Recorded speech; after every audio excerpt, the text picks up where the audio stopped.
Lynette Hernandez is suing her neighbors, Pamela Jackson and Ashley Jackson, for filing false CPS reports and defamation of character.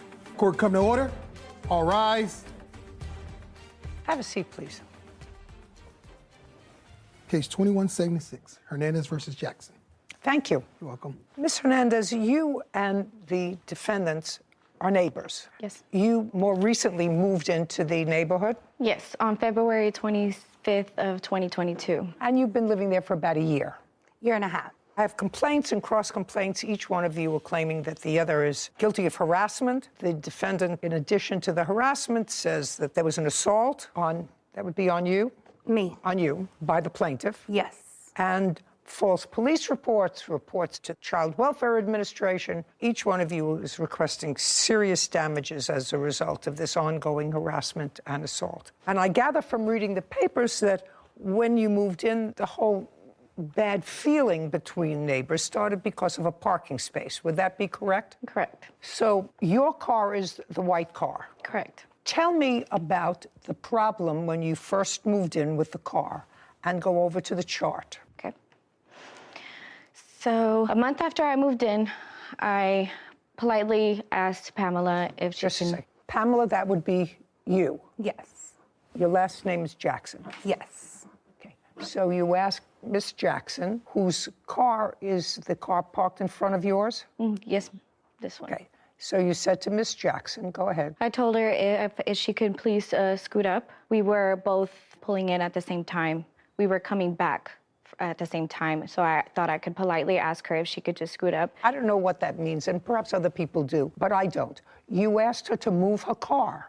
Yes, just a little bit forward, because on the handicap, the yellow line ends right there. No, see, look at me. You asked her to, I see a handicap sign. So you asked her to move up. Yes. Why? Because she parks so further back, and when the neighbors park back there, I have to like parallel park, and sometimes I'm in a rush, so I just, want to just get out to go to work or to drop the kids off to school. So you you don't like to parallel park? I do, but sometimes it's too, I just wanted to politely ask her if she could just scoot up a little bit, because she has a bunch of space in the front. Well, so I just thought I could... I don't see a whole bunch of space. What is handicap? Where is that handicap spot? Right here in front of her house. Right there? You have a handicap sign? When I moved in, I was told I could park there Just a because that's second. the old one. No, I do not.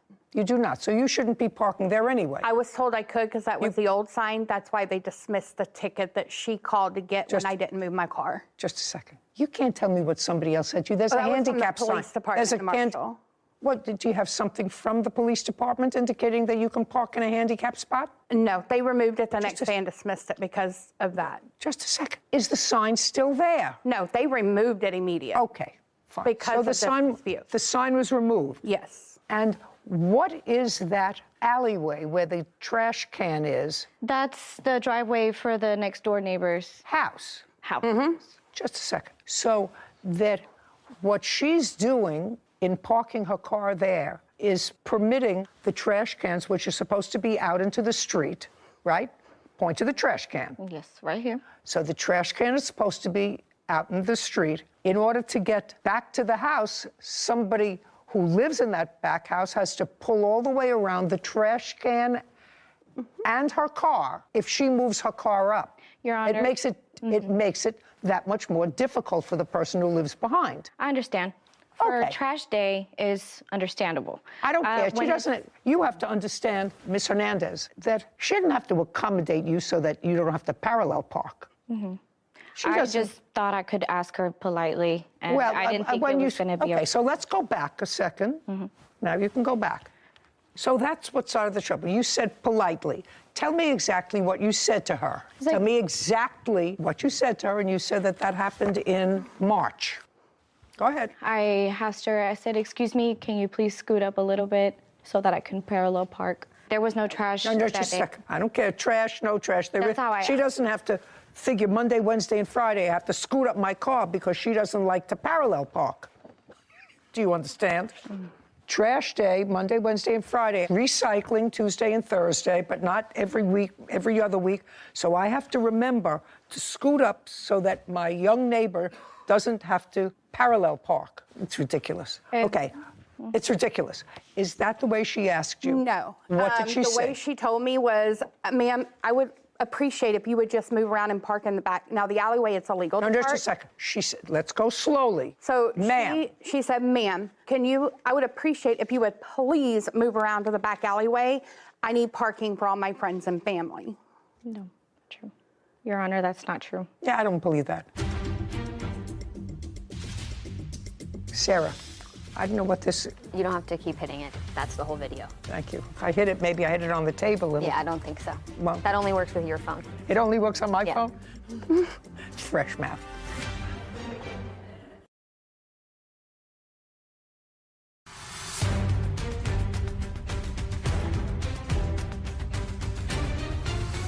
Lynette Hernandez claims her neighbor, Pamela Jackson, filed false CPS reports and defamed her.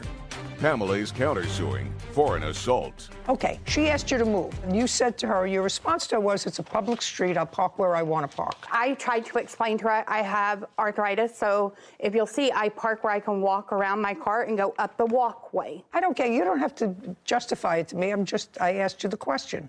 You responded what? What did you... The way I responded was for... Think. If you don't remember, say I don't remember. Oh, I don't remember. make it up.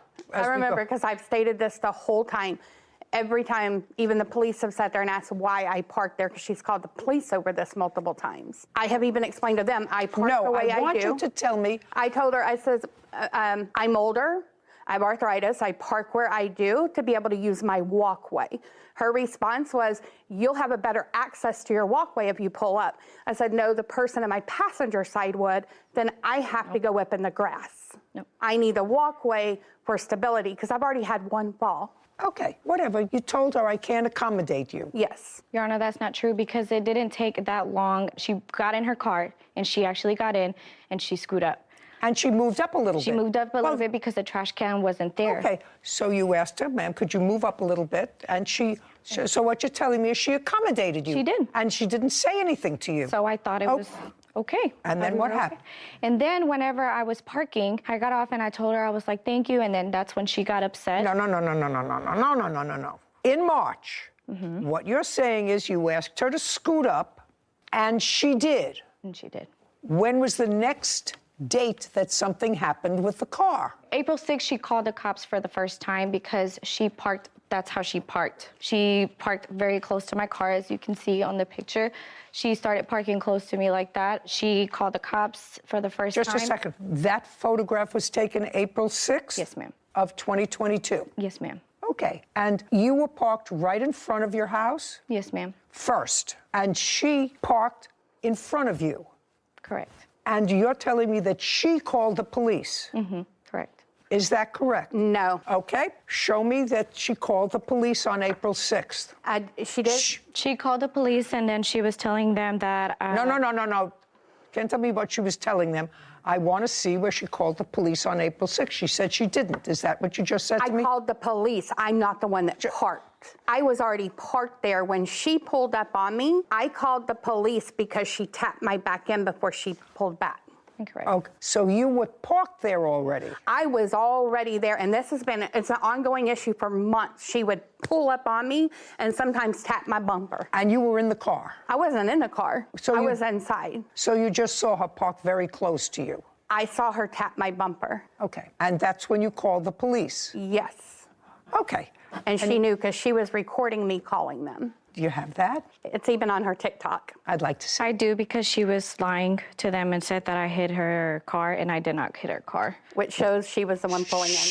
Well, but the scenario that she's telling Miss Hernandez, that she's telling me, is different from what you told me. So let's get it clear. Was her car parked there first or yours? Mine was parked there first. And she says hers was parked there first. That means that she would have to back into that spot, whatever it was. And she did. Just a second. That's what you want me. She backed into that spot and backed in very close to your car. Yes. I don't believe that. This is... I don't believe that. That doesn't... Okay. I don't believe that. You're going to have to prove that to me, because that would be silly.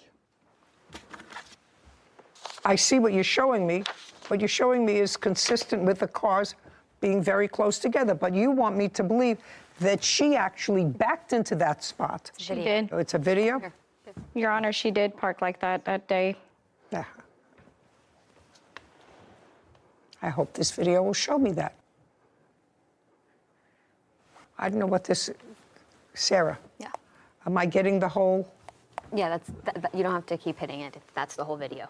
That's it. Could we do it again? Yeah. Thank you. If I hit it, maybe I hit it on the table. Yeah, I don't think so. Well, that only works with your phone. it only works on my Yeah. phone? Fresh math. Yeah, all right, this is useless. Okay, so the police came out, and was there a police report? I have it right here. May I have it, please? Who else lives in the house with you, Miss Hernandez? Me and my 2 children. Oh, well, that was nasty. Over a parking space? How unfortunate. I'd like to see that. Absolutely. Thank you. Oh, yes. The officer actually didn't believe her because there was nothing on her car. Doesn't have to be anything on her car. But she's you tap making- you tap somebody's bumper, there isn't always damage. That's close enough for me. Okay, give me the paper back. The officer did not believe her because she lied. She made false accusations, saying that I was threatening her with a knife and with a baby in my arm. Officer didn't believe her because. Don't tell me what the officer believed or what the officer didn't believe, madam. It's irrelevant what you think the officer believed. If the officer was here, I would question the officer. Okay, it all started over a parking space. And you have to understand, I'm not sympathetic with you. You move into a neighborhood, something is established in the neighborhood, because I'm sure she didn't wait to park in that spot just when you moved in. That's where she's been parking her car. It's not that you don't have a place to park. You have a place to park in front of your house. Mm-hmm. That's the defendant's house. Her car is parked right in front of her house. Mm-hmm. You have a place to park.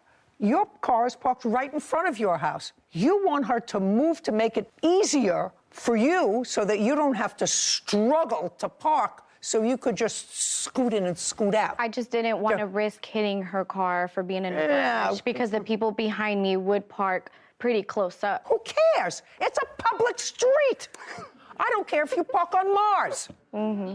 Then park someplace else on the street. It would bother me if that was my driveway and there was a car that was right up to the edge of that driveway, causing me to have to swing out wide every time I pulled into my driveway. And I couldn't do it during trash days because it's even a wider turn. Also that you didn't have to parallel park. I'm telling you, I'm not sympathetic with that. You're not entitled to a public street parking spot. That's sort of an entitlement that what generation? Gen Z. Gen Z. This is going to cause the demise of this country.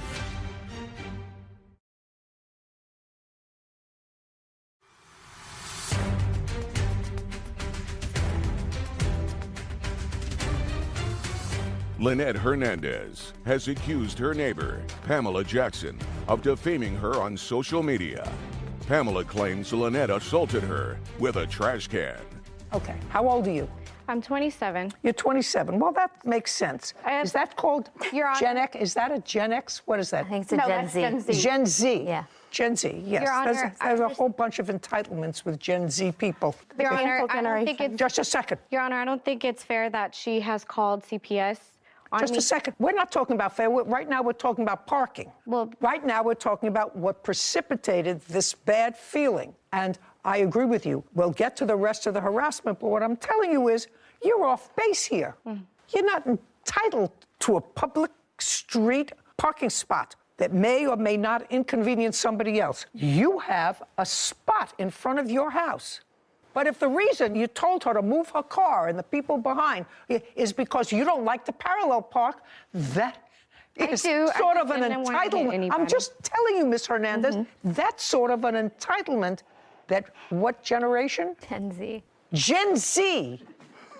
This is going to cause the demise of this country.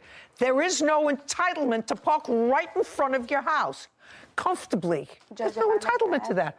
You wanted that, you should have bought a house that had a garage. If that started the problem, I'm telling you that you were wrong. She had the garage. That doesn't give her license to do bad things. Now, she can call the police if she thinks that you touched her car, which you probably did. You didn't damage it, but you probably touched it because you were annoyed, because that's a constant source of irritation. No, so I'm not concerned about calling the police. Understand this. I'm concerned about calling CPS, because that's one of the issues here. And Miss Jackson, I believe, in her answer, said she did, in fact, call Child Protective Services. And I've just actually a got second. evidence. Just Why? a second. You called Child Protective Services when? I made a call in August. Was it August or September? If you don't remember, you don't remember. You made a call to Your Child Honor, Protective Services twice. based on 2 times. Twice. Well, there was the most recent one, so it's 3. So the first Just one, a second. So you called Child Protective Services 3 times. all 3 times, and I've got video evidence to why. Okay, I'd like to see the video evidence. Actually, pull that up. Great. One of them has to do with the fact she was inside, and I had been outside changing batteries. I went to verify my cameras, picked up the audio. She had been yelling at her daughter, threatening to beat her up. Okay, just a second. The first time you called Child Protective Services was in August or September of 2022. Correct. That's what you said. Why did you call Child Protective Services the first time? The first time was I saw her kind of shove her daughter backwards. You have that on tape? Did you find the tape on that one? Yes. I'd like to see it. Your Honor, they did not call CPS in August. Just a second. She says she did. August or September. But she's trying to claim earlier that I called in February, but that wasn't me. She had another situation going on. She even told the cop, if it hadn't been for her telling me not to move my car, she wouldn't believe I was the one that called. Okay. Because she called the police on that.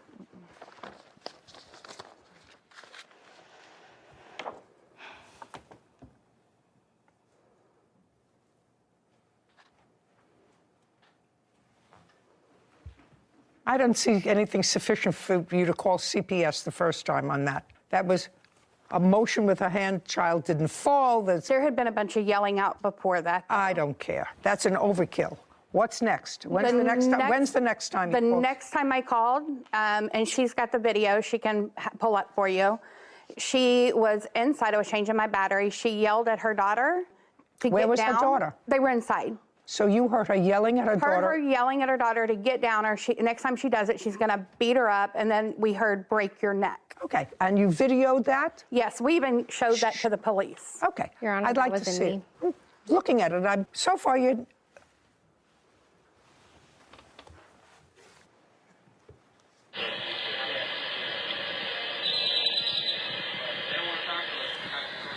You hear anything?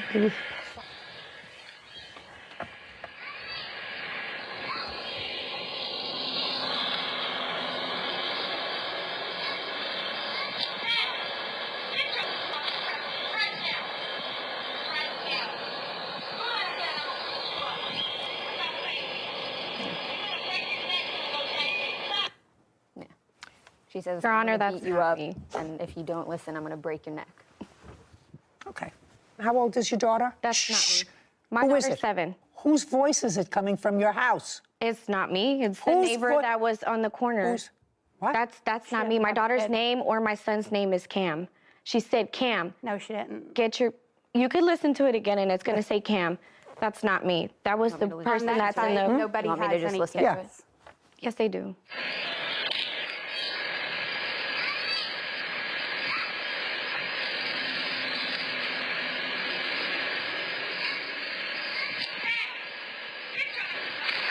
And she says, hey, get off the couch right now. I'm going to beat you up. Stop playing. Okay. I'm going to break it. Oh, she says, you're going to break your neck. You're going to break You're your neck. going to break your neck. Yeah. Okay. That's not me. Second time. Just a second. Second time. Would I, based on that, she didn't say, I'm going to break your neck. She said, you're going to break your neck. After she threatened to beat the child up, I'm actually a victim of child abuse. I'm sympathetic with that, and I'm sensitive to that. I still think that that's a little bit of overkill, Miss Jackson. Let's go further. To be continued.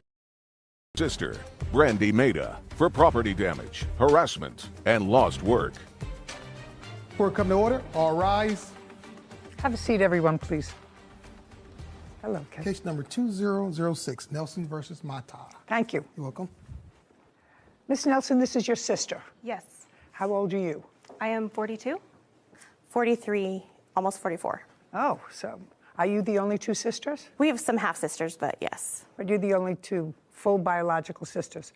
Now, there came a time, Miss Mata, that you moved into your sister's home. Yes. Is this a home that you own? Yes, we built it. In what year did you move into her home? That would have been 2018. Who else lives in the house from your family? My disabled mother, my husband, and my child.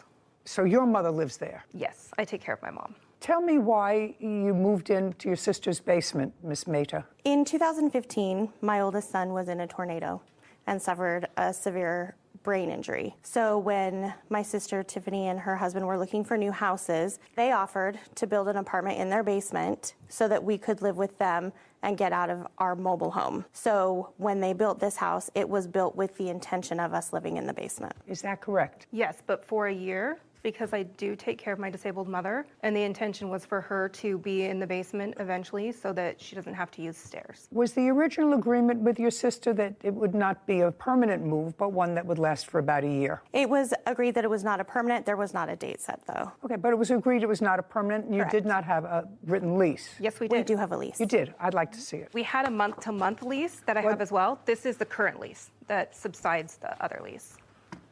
Okay, initially a month-to-month lease, and what month and year did you have her sign? I have it right here. It's dated July 14th, 2018. So this is a 6-month lease that ended January 31st. Correct. The rent was $800 a month. Yes. So this last lease was for your sister, her husband, and 2 children. Correct. I only ask that question because if my reading of your complaint was correct, you say that she moved her husband in without your consent. So when we first agreed to let her move in 2018, she was divorcing, and the agreement was that her and her 2 sons could move into the home. He had nowhere to go, and she wanted him to move in. So because In what year was that? that was still 2018. So that was still 2018. Yeah, so we let, All right, so we you let him live there. And since then, you've signed different leases with her, with him on the property. Correct. Okay, so then you acquiesced to it. When you were in the apartment, did you have pets? I did. How many pets did you have? 4 dogs. But then subsequently, some had passed away. So at the end, we only had 2 dogs. Okay, well, at the signing of this lease, you had 6 pets, consisting of cats, dogs, and no other pets being allowed. Correct.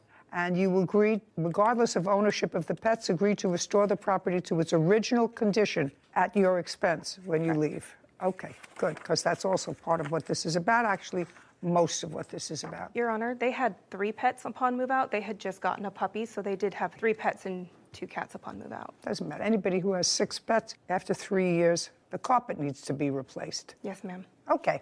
Now, your sister began to move out when? In what month? She moved out on the 1st of February, 2022. Pursuant to your agreement. Correct. And it is your claim that she left the premises in condition that required you to spend close to $10,000 to put it back into shape. $6,500 Okay. for the basement damages. I'd like to see photographs of what it looked like because we know it was brand new when you moved in because the house was just Those are built. all- So we know that it's new. I also have photographs that I took the day we moved out. Okay. I'm going to give you these and then I'm going to look at yours. Okay.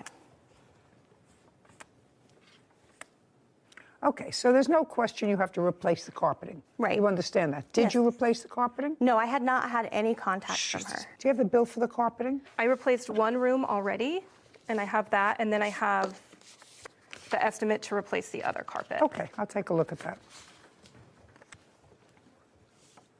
And that's the main thing that I see in the apartment that has to be done from these photographs. Okay, did you leave a lot of food in the refrigerator and all kinds of stuff in the refrigerator? No, so what happened was the refrigerator... Just the answer is either yes or no. Did you leave a whole lot of stuff in the refrigerator? No. Anything in the freezer? No, there was no fridge or freezer. And cabinets? Did you leave anything in the I'm just looking because there's a picture here of a whole bunch of food. Right. I hadn't finished moving out. My question, yes, there was my stuff there. question is, you were supposed to be out by February 1st. On February 1st, was there food in the house? Yes. Okay, and it should have been moved. Whether you moved out yet or not, you were supposed to be out by February 1st. Okay, I'd like to see those.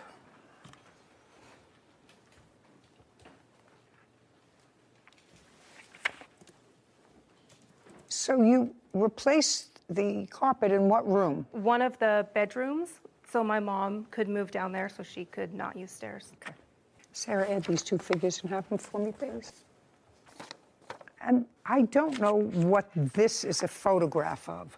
So the bags that were left in the home, there was ice cream that was left in those bags, and it had leaked on my flooring, and we moved it outside, and that is the rotted food from the bags. Okay, do you know how that happened? I don't. I have not seen that. Okay. May I see photographs, please, that you took on the day you moved out? Yes.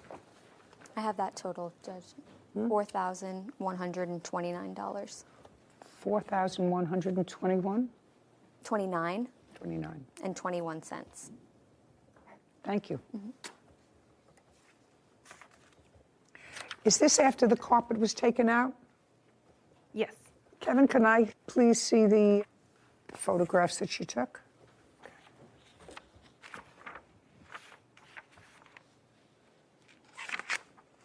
Actually, they're pretty much the same. Not terrible. A lot of it is ordinary wear and tear, except for the carpet. So that's $4,129. The only other thing that I'm questioning is that I saw these rocks, and I want somebody to explain these rocks to me. So because of the water level, if you go out the downstairs patio, there's rocks there to prevent the yard from sliding. Getting wet. So some of the rocks were moved. They're supposed to all go in a line, and they go down and over. So we have to pay a landscaper to come out and basically redo that. Well, how did that happen? Do you know? They're pretty heavy rocks, so. I don't know. Do you know? don't know. Did you move the rocks? No, you would need like a skid loader to move those rocks. There's no physical way to move those Where do you live? with one person. I live in far west Utah, farm country. Looks like there's water comes down through here. Yes, we live across the street from a pond as well. Well, you don't know how that happens. Now, you have, in addition to your claim, which is for damage, you feel it's necessary to go into these allegations of harassment by your sister? I honestly just want to be done with her and not get threatening text messages and stuff on social media. No chance of a reconciliation. You Not lived on my together end. for a while, I've blocked her from. for a long time. Yeah. Miss Mehta, your sister was there at a time when you needed her. Yes. You think that there's any potential for the two of you to sort of restore some kind of working relationship? You're the only two. No. This No. is the funeral of our All relationship. right, not my job. That's a job for another professional. Okay, you have a counterclaim. Yes. And your counterclaim, just as she's not going into harassment, I'm not going into anything that involves the harassment. It is your claim that you left certain furniture behind. Well, why wasn't your furniture out on the 1st? Your lease expired at the end of the month in January. It did. And I did let them know that I was not done. Well, that's not a reason. That's not a reason to break your contract. Only two people can break a contract, Ms. Mehta. The two people are the same two people that signed it. You signed a contract that said you would be out on a certain date. You weren't out on a certain date. The fact that you notified her that you're changing the terms of the contract unless she agreed to it, then you should have had your stuff out by the 31st. Why didn't you? Because she had made it very difficult during my moving process. There was a lot of, like I said, harassment and stuff that happened during that moving process. She called the police on the people that were helping me. She made it very difficult to get it done. There was no way that I could get it done on that day. Let's get back to call the police. And later today, After Mr. Martinez got into the picture, he was going to pay me not to talk to Sherry any longer. So you had a discussion with him that all of her bills he was going to take care of? Many discussions, yes, Your Honor. Okay. And? I never got a dime. Okay, well, what is the harassment?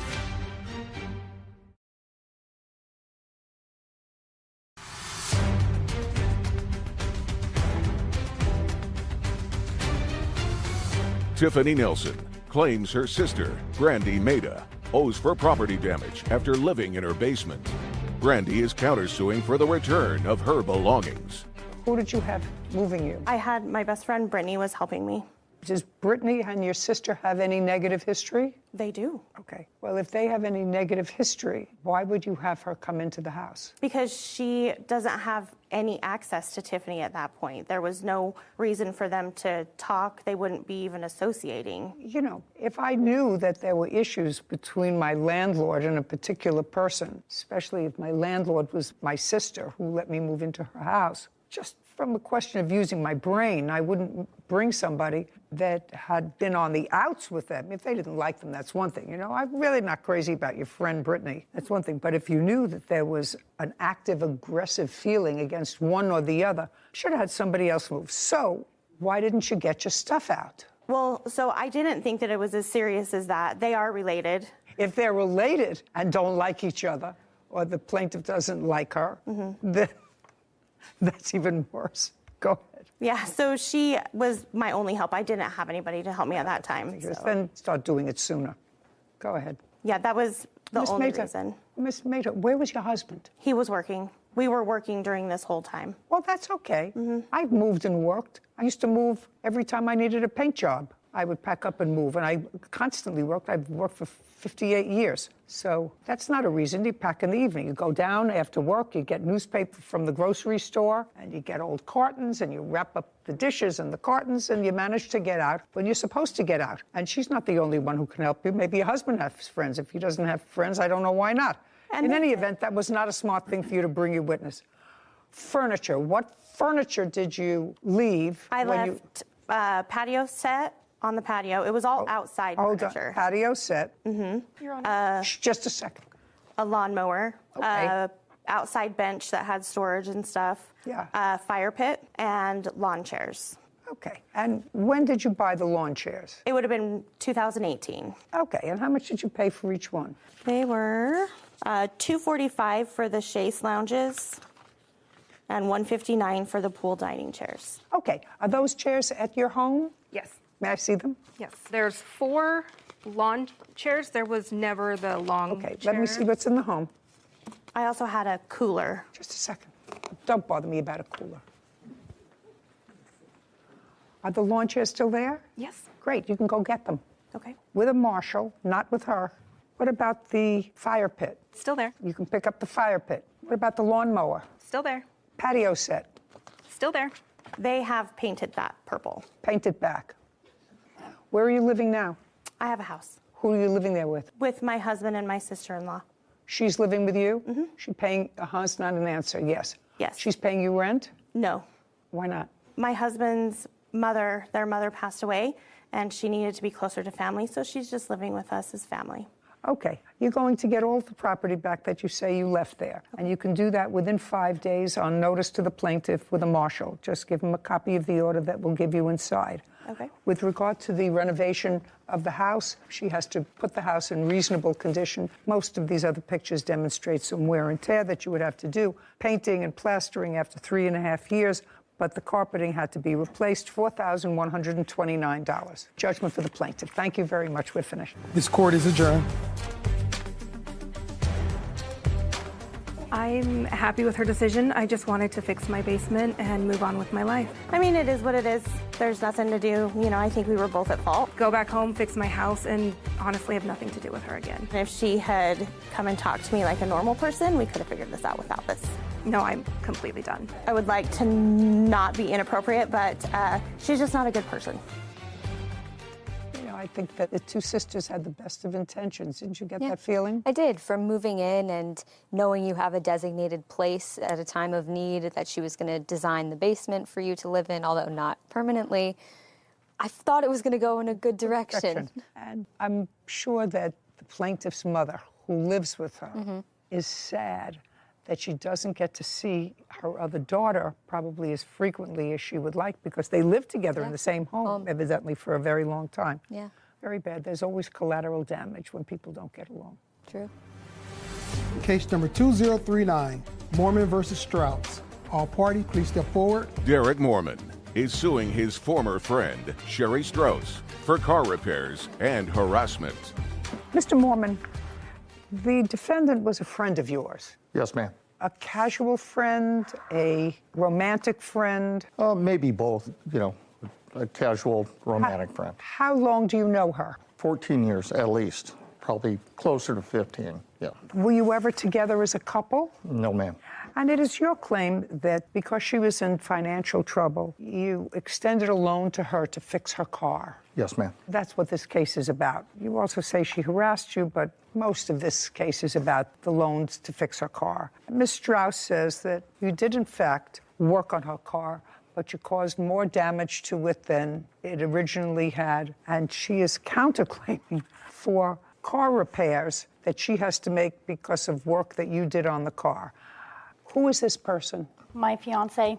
Okay, he's not a mechanic. No. And who is the woman? She is the property manager of the motel that I'm living in. So you don't have a mechanic to testify today to anything? No, I do have. The answer is no. No, but I do have an estimate. I don't care about an estimate.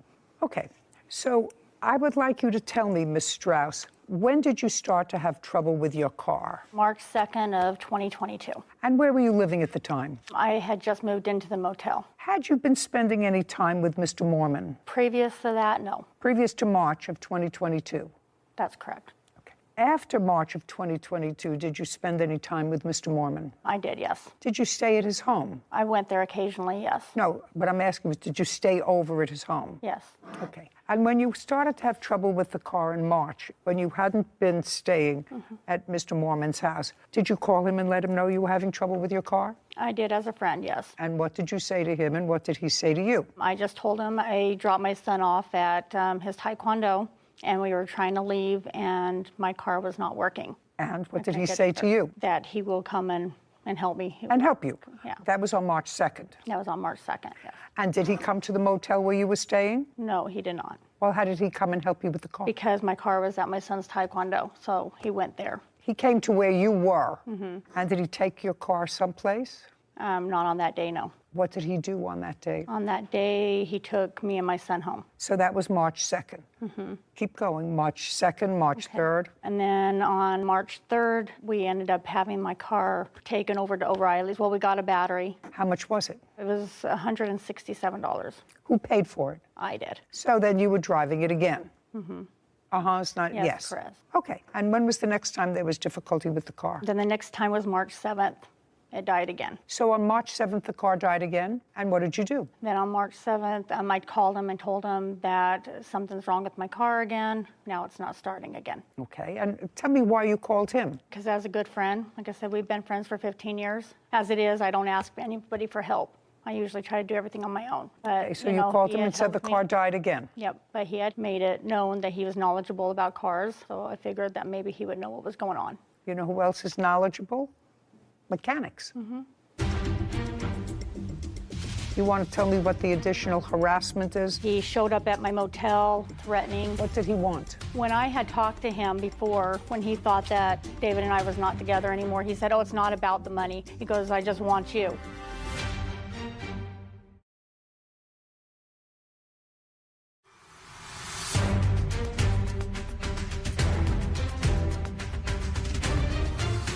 Derek Mormon says his former friend Sherry Strauss owes for car repairs. Sherry is countersuing, claiming Derek damaged her car, trying to fix it. Okay, so on the 7th, you called him again and said, I'm having trouble. What did he do? Then on the 7th, I had to go to work, so I had another friend take me to work. He came and picked me up from work, and we took my car back over to O'Reilly's, took the battery out, had them test it. The battery had been drained. Figured it was the alternator, got the alternator. He put the alternator in. Who paid for all of these repairs? That's what it's about. That's I what this paid case for is. them. So what is he suing for? Because later on, my brakes and rotors went out and I got a flat tire. So at that time, yes, I did call him and let him know. On what date was that? That was on April 16th of 2022. Okay. Well, right now it's gone on the fritz on the 2nd, the 7th, and April 16th. So that's a lot of aggravation. So on April 16th fiasco with the car and the repairs, how much was that? $234. Who paid for that? He said that he would pay for it. He originally told me that his mechanic would allow me to make payments. And when we went to go pick it up on April 22nd, found out that that was not the case. Okay, so he wasn't going to allow you to make payments, No. which mechanics usually don't. So how much was the bill? So the bill was $567.91. And he paid for that because they wouldn't let you make payments? He paid for that because he knew I was... No, not he ineligible. knew. You were originally going to pay for that and make payments. Yeah, I was Just to a make second. payments. You were originally going to pay for it and make payments. Mm-hmm. You found out that you couldn't make payments, so he said, fine, I will make the full payment to the mechanic. Yeah. But it was always your intention to pay for the repairs of the car, only you wanted to pay for it in a slower fashion. Right, I was going to make the payments to the mechanic, yes. Right, okay. Yeah. What I want to know is, did you pay him back any of the $567? I gave him $300 to help him with rent, but Just a second. Tell me when you gave him $300 for rent. I gave him the $300 on April 29th. That was after you picked up the car. Mm-hmm. Is not an answer. Yes, ma'am. Did she give you $300 for rent? No, Your Honor, I don't need anybody to help me pay my rent. Do you have any proof that you gave him $300 for rent, a withdrawal from a bank, or anything? No, I don't, Your Honor. Okay, so far you owe $567. Is that what you paid for her in April? No, Your Honor, I paid $674.76. May I see it, please? Yes, ma'am.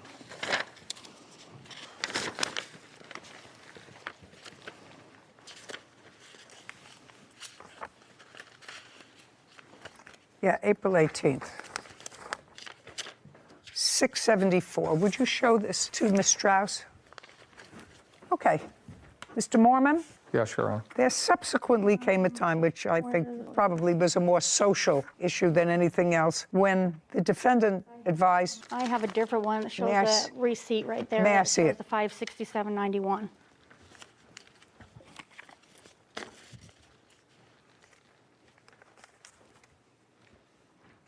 Well, I actually am not understanding this. He paid for this with his Visa card.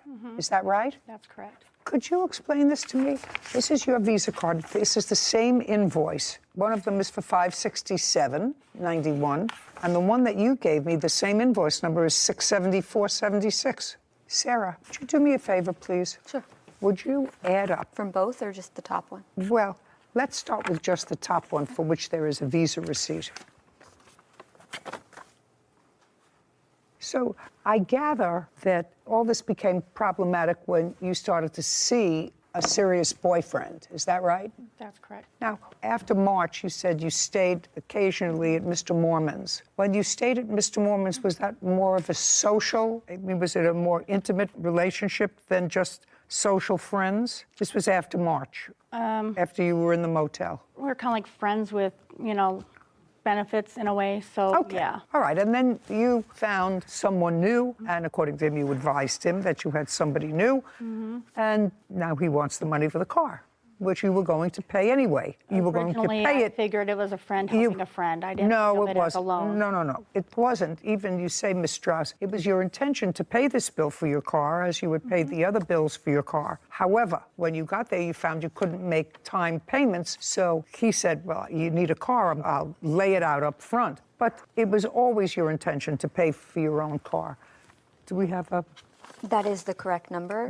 And then at the bottom, that totals. And then the additional to bring you to 567 is the tax. Okay. Now, so the next part of your case is about harassment. By whom and for what? Your Honor, after Mr. Martinez got into the picture... That's this gentleman. Yes, ma'am. He was a man of his word, and he was going to pay me not to talk to Sherry any longer, which I didn't. Okay, so you had a discussion with him that all of her bills he was going to take care of? Many discussions, yes, Your Honor. Okay. And? I never got a dime. Okay, well, what is the harassment? Text messages, my witness here, Miss Montoya.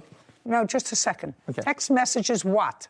Just saying, hey, leave her alone, which is Okay, fine. that's all right. That's not harassment. Yeah, I don't have a problem with that. Okay, fine. But it was, hey, I'm going to pay you. I'm a man of my word. Okay, well, that you're not Where's my suing him, money? so who cares about that? Yeah. She owes you $567. That's what you put on your visa. Now, let's get to your money owed for car repairs and harassment. Okay. Now, you don't have a mechanic here, so what your claim is that whatever he did to the car, he didn't do well, so you had to take the car, or you're going to have to take the car to another mechanic. I don't care. You would plan to fix this car yourself. The problem was with payments. If you had to make additional repairs to the car, that's not his problem. Okay, now you want to tell me what the additional harassment is? Well, that's why I have my 2 witnesses here. He spent a lot of time calling me names. He's called my fiance names. He showed up at my motel threatening and stuff like that. So What did he want? he wanted his money, but at one point Now he's got it. I don't need to speak to you. No, but Now he's got his money. When I had talked to him before, when he thought that David and I was not together anymore, he said, oh, it's not about the money. He goes, I just want you. He's got several messages from me, how he loves me, he wants to be with me, and all this and that. Yeah, but you don't love him and you don't want to be with him, so now you have to pay him for your car repairs, $567. Yeah. Judgment for the plaintiff. Well- We're finished. Thank you very much. Thank you, Your Honor. This court is adjourned. Hey, justice was served, and that's all that matters. It was about because he didn't have me. I went with somebody else, and I wasn't with him. She was a friend, and I tried to help her out. We've been friends for a long time, so I told him we would be, that I wanted to be his friend. I ain't going to help, I can tell you that. I want to continue the friendship, and he didn't want that. I know, never again on her, no. Time to find another mechanic. So I really didn't have so much trouble with that case because the defendant had really planned on paying for her car repairs. Do I think that the guy said to her, you can make payments, and when she got there, he said, no, who knows? It's not worth it. Yeah. He felt used. Which I think is valid. Which, give somebody money, and then you've had sort of a friends with benefits relationship, and all of a sudden you got somebody new, and you're driving around in a car that you paid to repair. Anyway, it was simple and easy. It was. Dozo is suing Norma Jimenez and her 17-year-old son, Christopher Espinoza, for damages resulting from a car crash. Court come to order. All rise. Have a seat, please.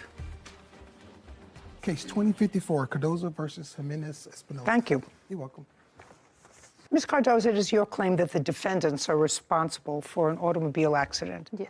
That both totaled your car and injured you and your child. Yes, Your Honor. When did this accident happen? What date? On May 6th, Friday, 2022. What time of the day? It was around 7:10, 7:20 a.m. Where were you going? I was going to drop off my son to his babysitter. Then where were you going? At work. Is that your regular route? Yeah. Your last name is?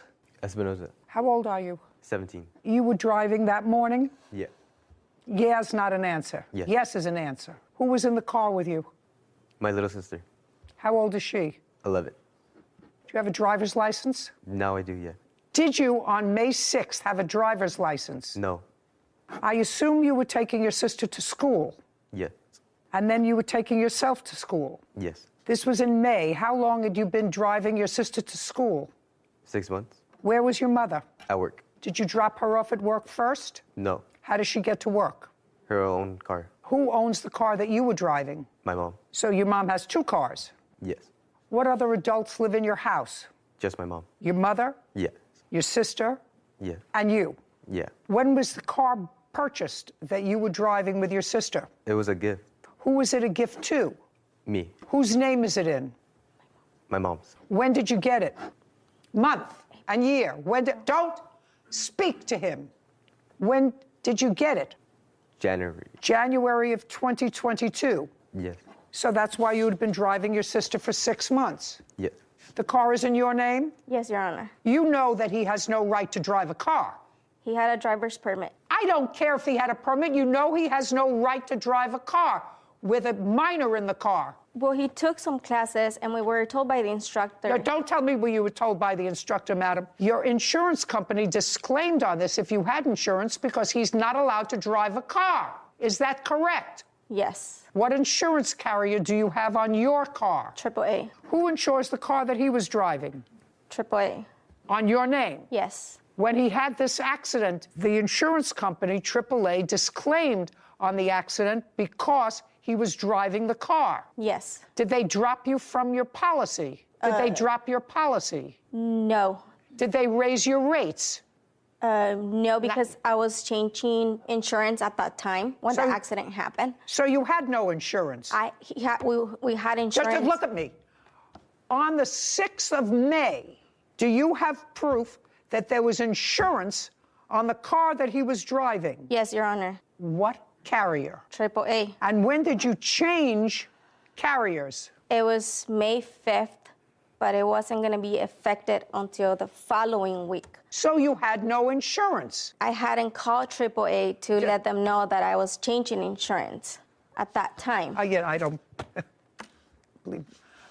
I was changing. Just a second. You have to understand, madam, that to make your life more comfortable so that you could go to work and your little girl could get to school, you let an unlicensed driver drive a car. You have to understand that because he could have killed her and the child. It's outrageous that you let your 17-year-old who didn't have a license drive your 11-year-old daughter, put them in a place where they were in harm's way. You're just very lucky that both of them weren't hurt. Do you understand that? Yes, ma'am. All right. If you think I'm being harsh, sir, I watched you when you walked in. You thought this whole thing was a joke. You came in smiling. It's not a smiling thing. You did the wrong thing, and if you start doing the wrong thing when you're 17 years old, when you're 27 years old, your mother will come visit you someplace where you don't want to be. Do you understand? I smile when I'm nervous. Excuse me? I smile when I'm nervous. You smile when you're nervous. Yeah. Well, your mother smiles when she's nervous, too, because she was smiling, too. Yeah. When you walked in here. What, you're not smiling now. You mean you're not nervous now? You're not smiling now. Now you're not nervous. Now I would be nervous. If I were you, I would be nervous. See what I mean? Yeah. No. Tell me what happened 7:30 in the morning on the 6th of May, which was a school day and a work day. Okay, yes, Your Honor. So I was driving straight like normal on East, on Pleasant Valley. And as I was going on a green light into my intersection. Do you have a photograph? Do you have any? Yes. I'd like to see it. And May 6th was a Friday, just so you know. May 6th was a Friday. Yeah. Thanks.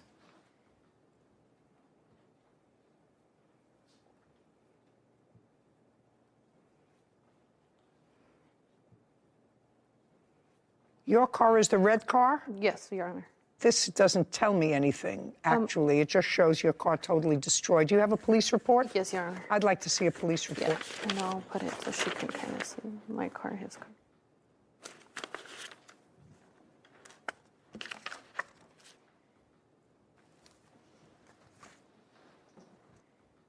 This is the diagram that the police prepared. Yes, Your Honor. So you were going straight? Yes, Your Honor. And he was making a left turn? Yes, Your Honor. And you were through the intersection? Yes. Looks as if you were through the intersection. About to be. It was like in the middle of the intersection. What kind of citations were you issued, sir? Just without a license. What? Without a license. Okay. I'm just letting you know, Ms. Jimenez, the plaintiff had visible injuries that the police noted.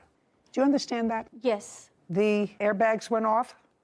All of them, Your Honor. Other than the marks that you had on you as a result of the seatbelts and the airbags going off, did you have any other injuries? So that was actually my son. That was your son? Yeah, that was my son because of the seatbelts. Mine were both of my arms because when the airbags deployed, it crushed all my side.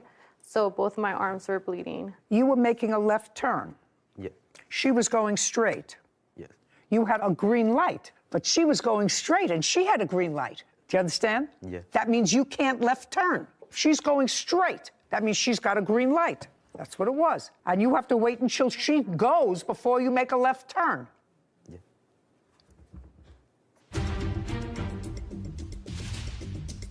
Were they at the scene at the same time at any time? No. When your mother says that she asked Miss Cardoza, are you okay? That wasn't true. No.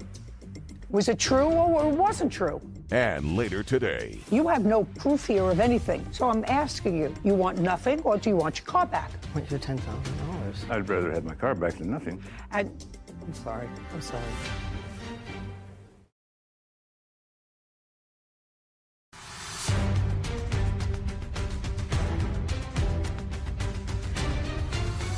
Paulina Cardozo claims Norma Jimenez and her 17-year-old son, Christopher Espinoza, owe for damages resulting from a car crash. Okay. Now, when you got there, you started to yell at her. You want to tell me why? You want to tell me why you were yelling at her?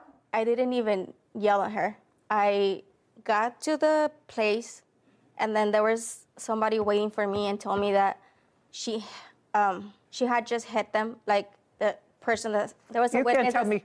Yeah. There was somebody he hit her. Boy, there was somebody that saw the accident, but that person unfortunately couldn't be here. Okay. But I'm asking you why you were yelling at her. Did you have a conversation with her? I never had a conversation with her. I just asked her, "Are you okay?" And then she said, "They're taking my son to the hospital." That's all she said. And when I got there, the firefighter told me. No, don't tell me what anybody told you, madam. Don't tell me what anybody told you. You called your mother? Yes. You used your cell phone? No. How did you call her? My sister. You used your sister's? Yes. And she came right over? Yes. Miss Cardozo was there when your mother got there? Yes. You want to answer me? Did your mother and Miss Cardozo, were they at the scene at the same time at any time? No. Before she was taken to the hospital? No. When your mother says that she asked Miss Cardozo, "Are you okay?" that wasn't true. No. Was it true or it wasn't true? It was true. It was true, so that well, how did she communicate with Miss Cardozo if she didn't ask her, if she wasn't there? I'm going to ask you again. Was your mother at the scene when Miss Cardozo was also at the scene? Yes. And did you tell your mother that the accident was Miss Cardozo's fault? No. What did you tell your mother? That we got in a car accident. She didn't ask you what happened? Come on. Yes. Come on. Your mother asked you what happened? Yeah. And what did you tell her? What happened? Well, let me hear what you told your mother happened. I was going in East Pleasant Valley Road. I put my left turn signal to go to the left turn lane. You were in the left turn lane? Yes. And? I waited to turn and turn. And? I was there and she swerved in and hit me. She what? She swerved in and hit me. She swerved and hit you while you were making a left turn. She swerved into you. That's what you told your mother? Yes. Yeah. Judgment for the plaintiff in the amount of $10,000. We're finished. This court is adjourned.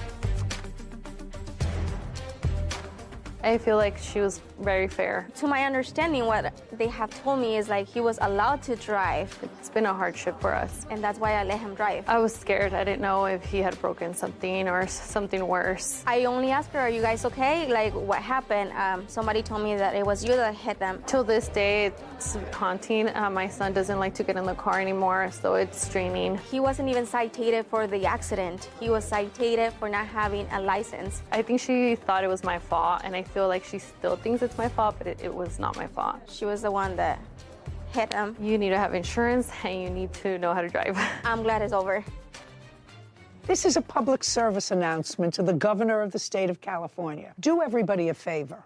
Propose legislation that mandates that if you drive without a license as an underage driver and you're caught and or have an accident, you are ineligible to get a driver's license until you're 25 years old.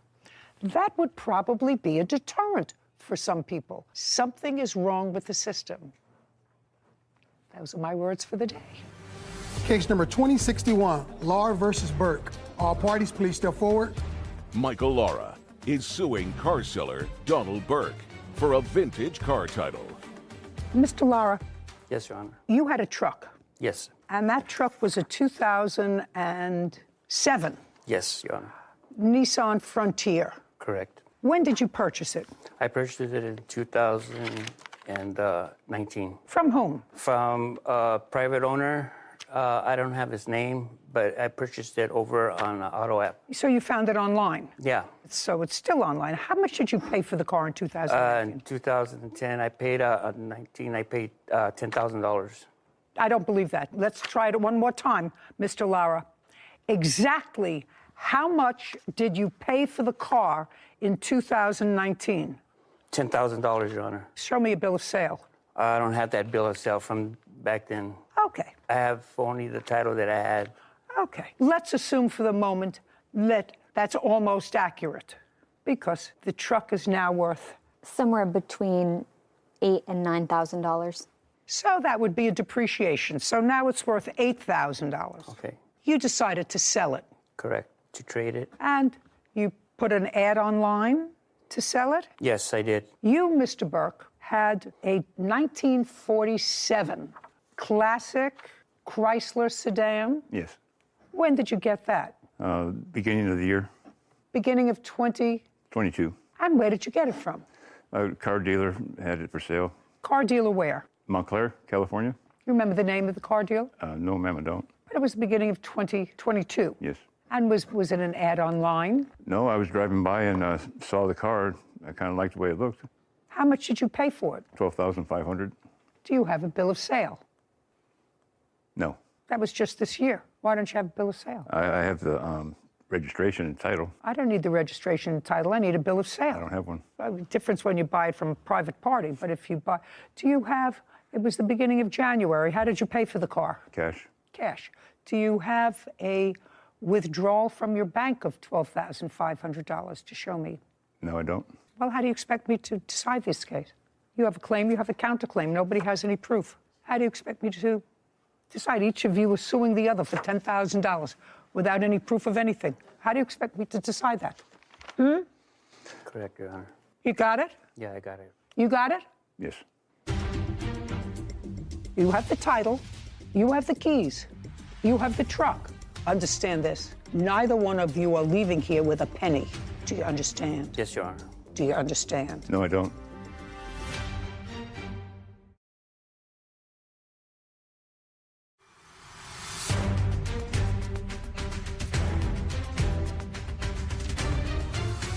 Michael Lara claims car seller Donald Burke owes him the title to a vintage car. Donald is countersuing, claiming Michael broke their agreement. Okay. Do you have a car now? Yes, I have a 2001 GMC truck. No. You have his car. Oh, yes, I have his car. Yes, You Your Honor. have his car. Yes. And you have his truck. Yes. What do you want me to do? I wasn't the one that started this.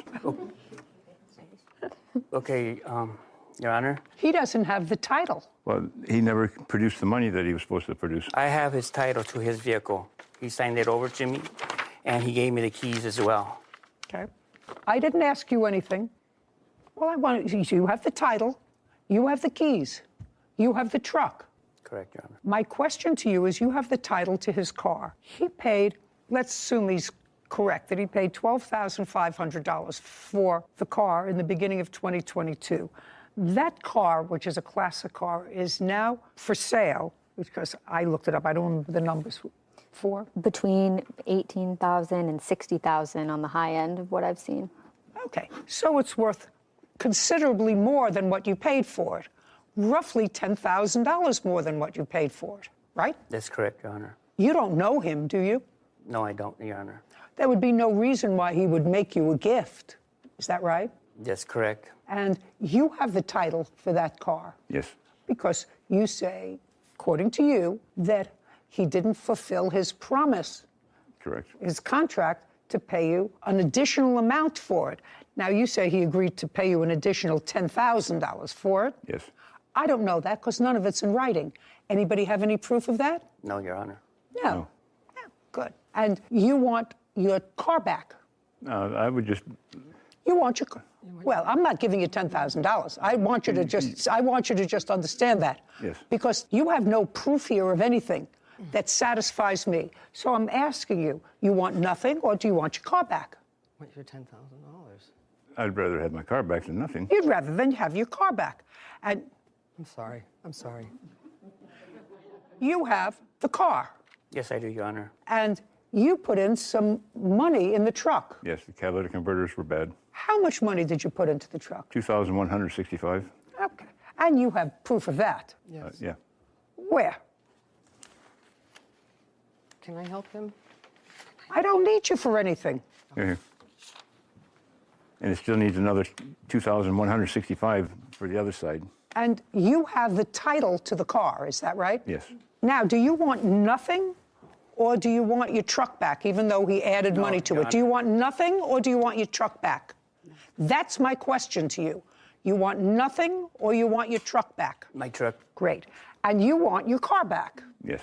Perfect. And both of you have agreed, because there was clearly some misunderstanding between the two of you, giving you the total benefit of the doubt, sir, that there was additional money to be forthcoming. I'm speaking. Understand this. Neither one of you are leaving here with a penny.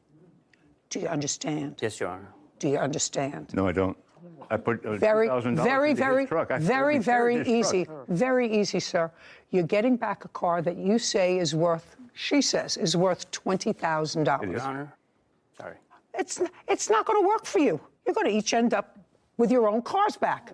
Since there was clearly a misunderstanding about the nature of the contract, what I'm telling you is I'm going to prepare an order that within 5 days of today's date, you are to exchange cars. Figure out where you want to do that, a mutually convenient place. That's the order of the court. Goodbye. Court is adjourned. Not even the $2,000 I put into his truck? Goodbye. This way, sir. You can sell your 47 for a lot more money. I didn't bring us here. He brought us here. I liked his car. He liked my truck. When I got there, we did the exchange. He signed the titles. He gave me the keys to the vehicle. Well, he gave me a truck that needed a $4,000 repair, and he didn't mention that when he gave it to me. And my car, was nothing wrong with my car. I have always maintained my vehicle. I have records of it and everything. I'll just keep my car. No more business deals. So I really agree with you that there was no meeting of the minds, because the defendant thought that the plaintiff was going to pay him an additional $10,000 for the 1947 Chrysler, and no one had any proof of anything. So it's really hard to come to court with zero proof on either side. So I think your ruling to leave them how they were found prior to any what they believed to be a contract was the right decision, because I'm so glad you felt that way. Well, I mean, I was thinking to myself, looking over the papers, what's she going to do with this one? You know, it's hard because with no proof and a he said, she said verbal agreements with tangible items like vehicles, I probably would have done the same thing. I don't know what to make of this. I have nothing to look at, nothing to rely on. And it was so interesting because they both bought these cars recently. Mm-hmm. Neither one of them had bill of sale, said he paid cash, $12,500, showed me where you withdrew the money from a bank. Mm-hmm. The whole thing was suspicious to me. So to me, the easiest thing to do was leave the parties as you found them. As you found them. They had no contract because there was no meeting of the minds as to what the particulars were of the contract. You get your truck back in a little better shape. You get your car back probably in a little better shape. Mark Michelonis is suing his former roommate, Christopher Robertson, for rent, a security deposit, and stolen property. Court come to order. All rise. Have a seat, please. Hello, Judge. Case 2066, Michelonis versus Robertson. Thank you. You're welcome. Mr. Robertson, how long had you been living in your apartment prior to renting a room to the plaintiff? I believe it was about 3 years. You had been living there by yourself? No, I had roommates previously. When did the plaintiff move in? I believe that it was January 1st of 2017. 2017? It may have been 2018. It was the first, I forget. It was 2018. That's correct. How long did he live there with you? He lived there with me until September of 2021. So far, that correct, sir? Yes, ma'am. So now let me understand this lawsuit. Mr. Robertson lived in his apartment for 3 years. You answered an ad for a room. You lived with him in his home as a tenant from January 2018 until September 2021. Correct. At that time, there was a dispute. We will get into that in a moment. There was a dispute. During part of that time, Mr. Michelonis, you did not pay rent. Is that correct? During COVID? That's correct. For what period of time did you not pay rent? Well, there was, I had... Give me how many months you did not pay rent? There was... You don't have to think out loud. How many months between January of 2018 and September 2021 did you not pay rent? Give me a number. That's a number. 4 months. Some months I paid partial rent. But there were 4 months that I did not pay any rent. 4 months, no rent. And how many months did you pay partial rent? I believe that would have been 4 or 3. So for 7 months, you did not pay your rent. Paying partial rent is not rent. Now, my question to you, Mr. Robertson, is this is an apartment that you rent. Yes. Or rented. Mm-hmm. From January 2018 until September 2021, was your rent current? My portion of the rent was current. What do you mean your portion? My portion that I was responsible for. No, it's your apartment. You're responsible for the whole thing, Mr. Robertson. Yes. Okay? You're responsible for the whole rent. And if what you chose to do was to say to your landlord, listen, I have a roommate, I'm just paying my portion of the rent, my roommate isn't paying his, right, then your rent wasn't paid. Yes. And I assume that your rent wasn't paid for the same period of time that he didn't pay you his portion of the rent. Yes. Was it for any period of time greater than that? Greater than the 4 months or the 7 months that he didn't pay rent? I went through my bank statements, and they went back until, I believe, July of 2020, and that's as far back as my bank app lets me go. Okay. There were more months than that I received partial or no rent payments for. From him? From him. I'm asking you about your landlord. If you didn't pay your landlord, you telling me your landlord didn't file an eviction against you? There were several months that he did pay his full rent, and so that would have meant that the entire rent for that period. Well, I know, but if the rent was not paid, did your landlord ever serve you an eviction notice? No, there was an eviction moratorium in Alameda County at that point for unpaid rents due to COVID. Gotcha. So that would it be a fair statement that you both took advantage of that? He took advantage of it, and so did you. I wouldn't say that it was me trying to take advantage. I would just say it was my inability to cover the entire rent. Your portion as well as his? My portion was always covered. Your portion was covered? Yes. Okay. Now, Mr. Michelonis, when did you move from month and year? It was September of 2021. And when did you leave there? I believe it was the 3rd or 4th week of August of 2021. So you both left the place at about the same time? I left involuntarily, but yes. Well, you left involuntarily, because that's what this case is about. Okay, so now I have the structure of it. Do you understand the structure of it? I understand. You understand the structure of it? I just want to make sure that people out there watching understand the structure of it. So you were the rentor, and you had an argument. It resulted in a protective order for somehow some genius put him out of his own apartment because of these protective... You weren't in the hospital for anything, were you, as a result of an assault? No. No. You have no medical records there of being treated for any injury. It was a harassment. Just a minute. Do you know my husband harasses me every day? Every day. I couldn't think of evicting him. I mean, you do other things. So the answer is, you were never treated for any illness. You were never treated for anxiety at a hospital as a result of this harassment. As a result of your allegations, let us say of harassment, Mr. Robertson was ejected from his own home, from which you had not been paying rent. Your portion that you were supposed to pay contractually with him for months because of COVID. Am I getting this story right? So far, I'm not finished yet, but so far, is there anything that I said was wrong? I think that's pretty close. I mean, okay, so that's pretty close. And now, what you are seeking here is, should I say, basically, and I hate that word, basically, but it's appropriate in this case. So all of those haters out there, she used basically, I don't care. It's appropriate here. And I put in the protective order that they were living with me, but they were moving. No. They were living with you. You were living with them. Well, yeah, we were living together. No. You were living with the defendant. He wasn't living with you.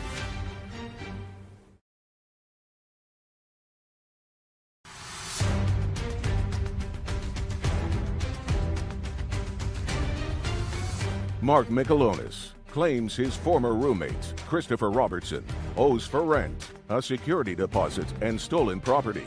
Christopher is countersuing, claiming Mark owes him for rent. Now, what you're claiming in your lawsuit is that after a review of the copy of the underlying lease, you found that you were paying the vast majority of the rent. Correct. And so you want a return of that money. That's correct.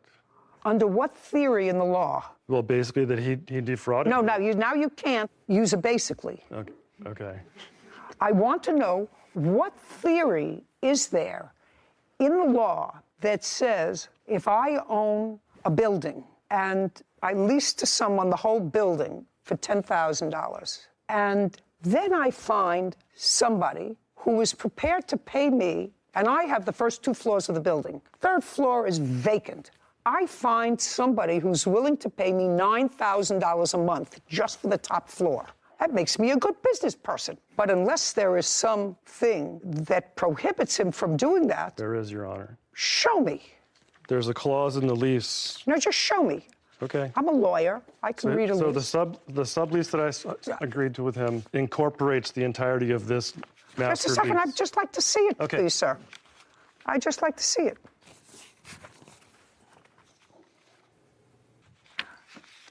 I assume you've highlighted what you want me to read. Correct. Okay. So what you're pointing to is that the landlord, his landlord, was not advised that you were subletting. No.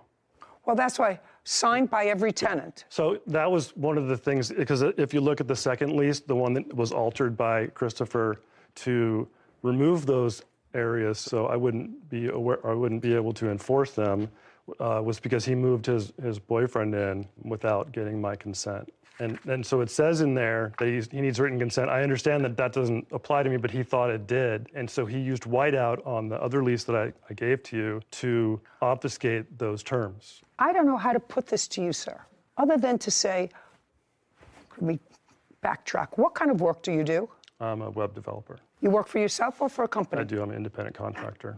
How long have you been doing that? 2 years. Prior to that, what were you doing? I was a system administrator. For whom? For a small company in San Francisco. How long did you work for them? 6 years. So for 2 years, you were an independent web developer, and you're still an independent web developer. Correct. And that's how you support yourself. Right. So you work out of your home. Right. And you've been working out of your home, you said, the last 2 years since 2020. This is 2022 or 19. Right. What do you mean, right? So it was yeah, it would have been. When you moved in 2018, were you an independent contractor? No, I was going to school. You were going to school? Right. For what? I went to. Just a second, for what? For web technologies. It was a program for web development technology. Did you go in person? Yes. It was an intensive. For how long? It was 3 months. It was 8 hours a day. Okay, so you went to school for 3 months. Right. During what period of time? January 2018 to end of March 2018. Okay, and at that time you were living with the plaintiff? Correct.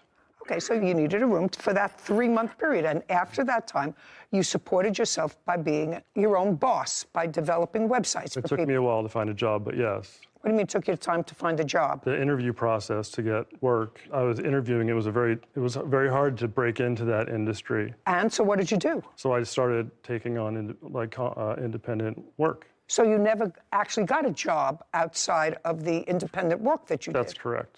So you support yourself by doing web development out of your home? Yes. So you used the home that you were living in, that room that you were renting, for not only your personal business, but you operated a place of business out of your residence. Okay. What do you mean, okay? Yes. Yes. I just want you to see how ridiculous you are. You want $10,000 because you overpaid what you consider your fair share of the rent. That's not going to happen. You come here, you didn't pay rent for at least 7 months because of COVID. You were working according to you. You were a web developer, still are. It's 2022 because you have no other job other than being a web developer. You stopped paying rent. You moved out after he did, correct? Well, did you pay? I'd like to correct in the month that you lived there, when you had put him out of his house because you were they were moving out. I did not put him out of the house. I thought that was a protective order. It was, but they were, and I put in the protective order that they were living with me, but they were moving, and so. No. They were living with you. You were living with them. Well, yeah, we were living together. No.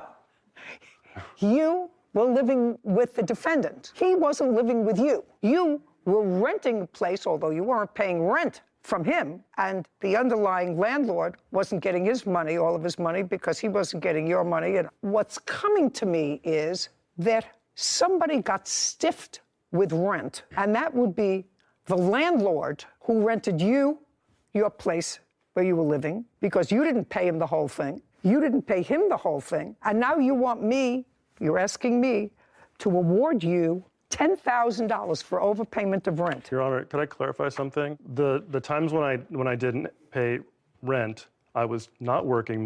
It was during COVID, so the first couple months of the COVID lockdown, I lost all of my contracts, so I didn't have any money. And so using the COVID, there was a COVID process where you could, basically say that, There's no basically in there, only I used it once. I did not have the money to pay rent. I was not just making money and not paying rent. I would not do that. I was broke. All of my contracts dried up because nobody had any money. I was working for small So what are you companies. suing him for now? The government was very good to you. This is a very interesting America. It's a rent forgiveness, it's a rent moratorium. That doesn't mean the state where you live. What state do you live in? California. California.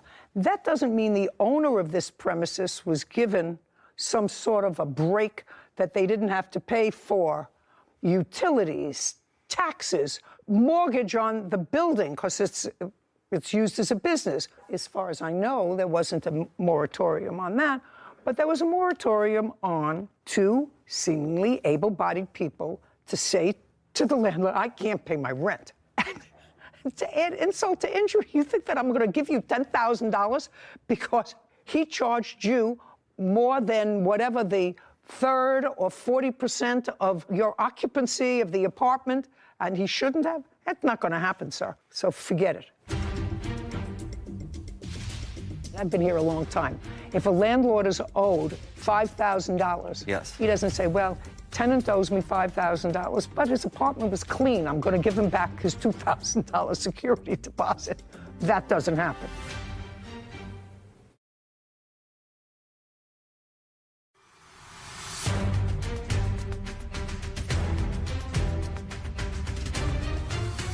Mark Michelonis has accused his former roommate, Christopher Robertson, of overcharging for rent and keeping his property. Christopher is countersuing Mark for unpaid rent. Now, you gave him a security deposit. That is part of your lawsuit. Correct. So I want you to forget the overpayment of rent because it is ridiculous. Okay. So now let's go to the security deposit part of your complaint. Did he give you a security deposit? He did, Your Honor. Now, he didn't pay rent because of this moratorium on rent. Did you get your security deposit back from the landlord? I did. How much? I believe I got the total amount for the entire apartment, which was approximately $2,000. And how much did Mr. Michelonis give you as a security deposit? He gave me $1,250 for the security deposit plus a $300 deposit pet deposit. Sometimes the pet deposit is refundable. Did you get the pet deposit back? I don't recall specifically if I got that back from the landlord. But you did get back your entire security deposit, which included his $1,250. Yes. Okay. That's correct. Let's hold that in abeyance for a moment, because now I'm going to go to your counterclaim. Sure. I think that's all I have to deal with. Oh, and property taken without permission. Did you get that property back? There was some... I did not. What property was it? There was a stone Buddha carving. There was some dishes, some glasses. Oh, give me a break. Do you have a stone Buddha carving? I have the stone Buddha carving. I have a small statuette, a rooster that is his, and a small metal... Great. Would you pack those up? Yes. Do you live close to each other? I haven't been able to because of our mutual restraining orders. Fine. Do you know where your local precinct is?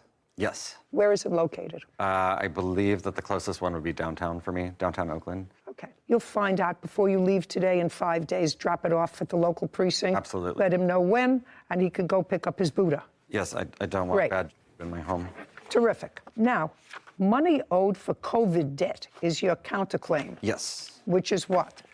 It is a total of $55.35, I believe. For what?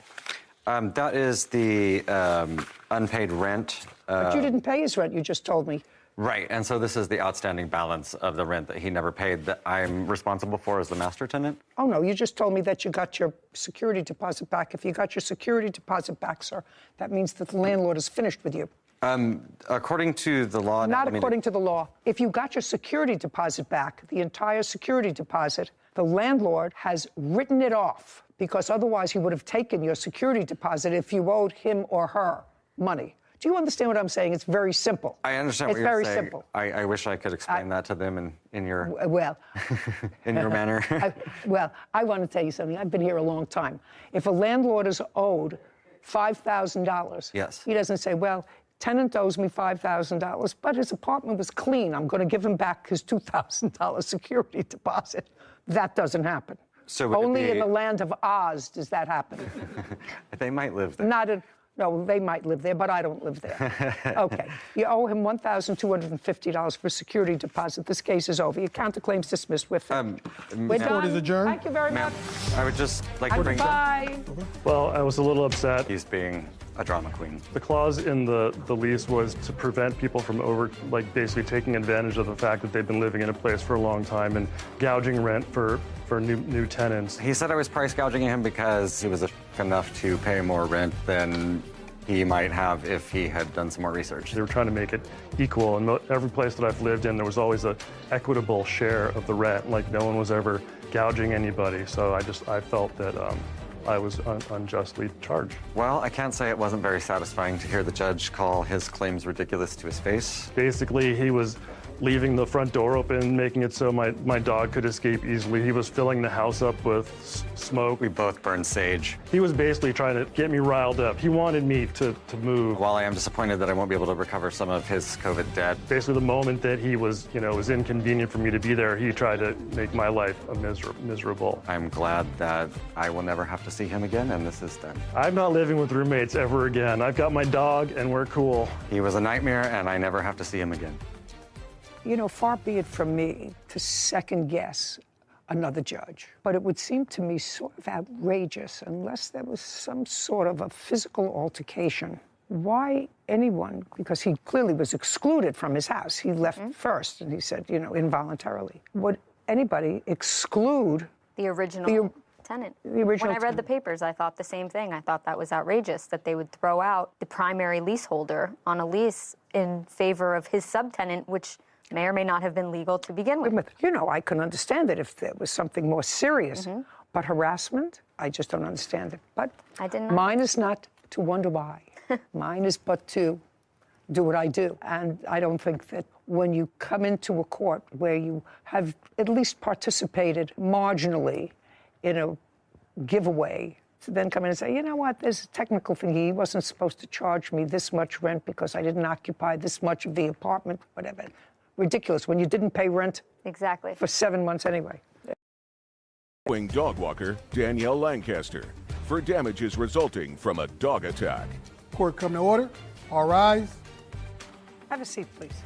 Case number 2002, Kwan versus Lancaster. Mr. Kwan, succinctly, your case involves an attack of a dog that was being walked by Miss Lancaster. She was a dog walker. She didn't own the dog. Correct. Dog got away from her, and according to you, attacked your dog, and you want to be compensated to the tune of $10,000. Correct. You were neither hospitalized, correct?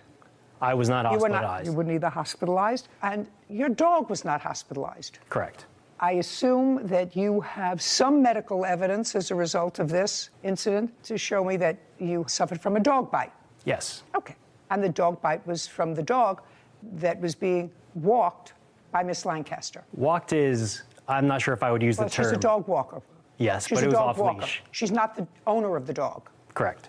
The incident happened at what date and time? December 22nd, 2021 at approximately 1:30 p.m. And you were walking your dog, which is what breed? A 20-pound wiener dog mix. And you were a dog walker. How long had you been in charge of walking this dog? At that point, it was about a week. What kind of dog was it? I believe it was a boxer mix.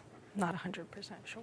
How old? 2, 3 years old, give or take. Who are the owners of the dog? The owners, I can't remember their name. One of Mike, but I don't remember their last names. But you remember the owners' names? Yes. And it would be fair to say that you knew their names because you tried to sue them. I contacted them, yes, but did not sue them. And you contacted them because they're the owners of the dog and they have a house.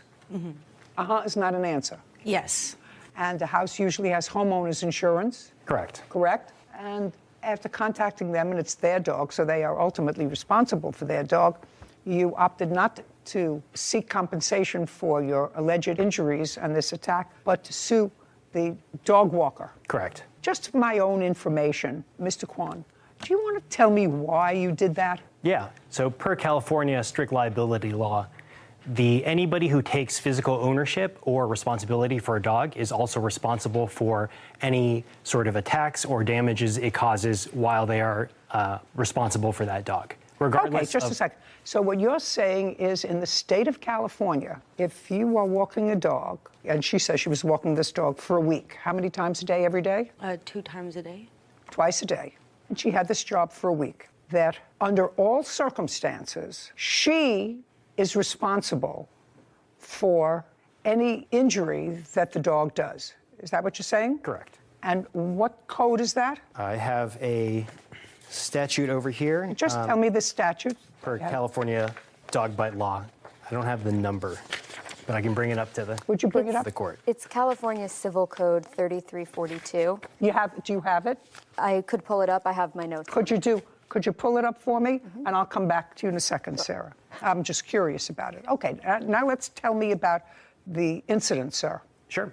So at the time that I described earlier, I was walking my 20-pound wiener dog mix while my mother walked my infant son, who was 3 months at the time, in a stroller. Care. Okay. I mean, it's not that I don't care about him and I don't care about your mother, but they have nothing to do with this case. Well, they do have something to do with this case because when we turned onto the block, I turned and I saw an off-leash dog roughly 3 times the size of mine. And I saw the defendant, Ms. Lancaster. She gave no warning that the dog was off leash. And at that point, I later learned that the dog. No, don't tell me. Just tell me what happened, sir. Okay. You saw Miss Lancaster, and she was walking this dog off leash. Correct. And she gave no indication. No, not that. She gave me no indication. Okay. She was walking this dog off leash. Correct. So you saw the dog off leash. Yes.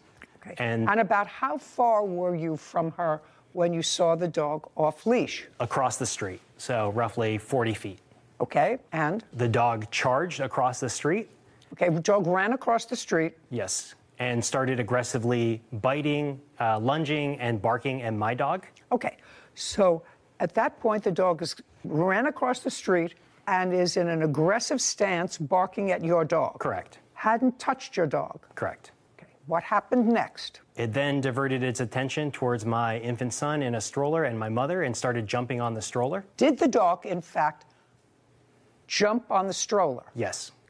And? And my response was to try to divert the attention. What did you do? The dog jumped on the stroller. Yes. Didn't hurt your son, didn't hurt your mother. Yes. So I got the attention of the dog again. How did you do that? By picking up my dog, who was on leash. Well, that doesn't necessarily get attention of the dog. You say, hey!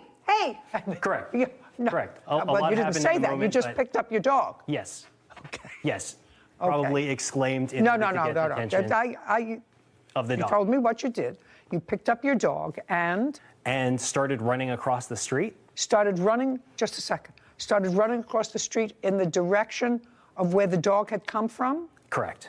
And at that time, the dog was on the other side of the street. Yes. So let me understand this.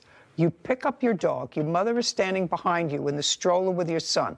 You leave your mother, your son on one side of the street, and you grab your wiener dog mix and run across the street. Correct. This was after I got the attention of the dog, by the way. Okay. So now you got the attention of the dog. Yes. Ran across the street, so you were trying to divert the dog's attention, and the dog followed you. Yes, it chased me. Good. And you were running in her direction? No. The Miss Lancaster had crossed the street at that point to where we were originally walking. She was on your side of the street. You were going back to where you had initially seen her. Correct. Okay, so she had followed her dog across the street. Yes. Was she saying anything? We made repeated pleas to ask for her to control the situation. She ran across the street because all this happened within seconds. Yes. She ran across the street. Was she saying anything to the dog? She was yelling, "I'm so sorry, and I can't do anything." Okay, is that what you were yelling? I think I was yelling, "I'm so sorry, I don't know what to do," because I was in an extreme state of panic. I was probably having a panic attack. I'm so sorry, I don't know what to do. Okay, and? And after I ran across the street, when the dog chased me, I fell down. The dog ended up biting me on my left arm. Okay, and I'd like to see whatever medical report you have from the bite on your left arm. So the doctor said that. No, don't tell me what the doctor said. I haven't. Could I see? I have a picture. May I see Absolutely. a medical? Did you understand my words?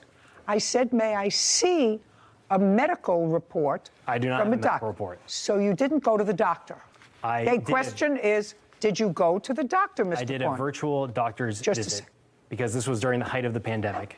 And what was the name of the doctor with whom you had a virtual visit? I do not remember. Should remember. You're suing for $10,000. You should have all that information. Because if you have a virtual medical visit, Mr. Kwan, there is a record of that. Doctor keeps a record of that. Do you understand? Correct. Okay. So now you're down, and this happened, according to you, on December 22nd. Did you get the dog's information? I did. On December 22nd? Yes. When did you speak to the owners of the dog? I spoke to the owners actually that day because I wanted to get the rabies vaccination paperwork. Did you get the rabies vaccination paperwork? Yes. On the 22nd? Yes. Now I'll see your photograph, sir. I have that statute whenever you're ready. I got it. Timing is everything.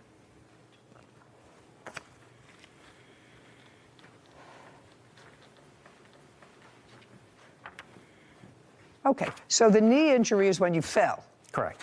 And the arm is a combination scratch and maybe tooth mark.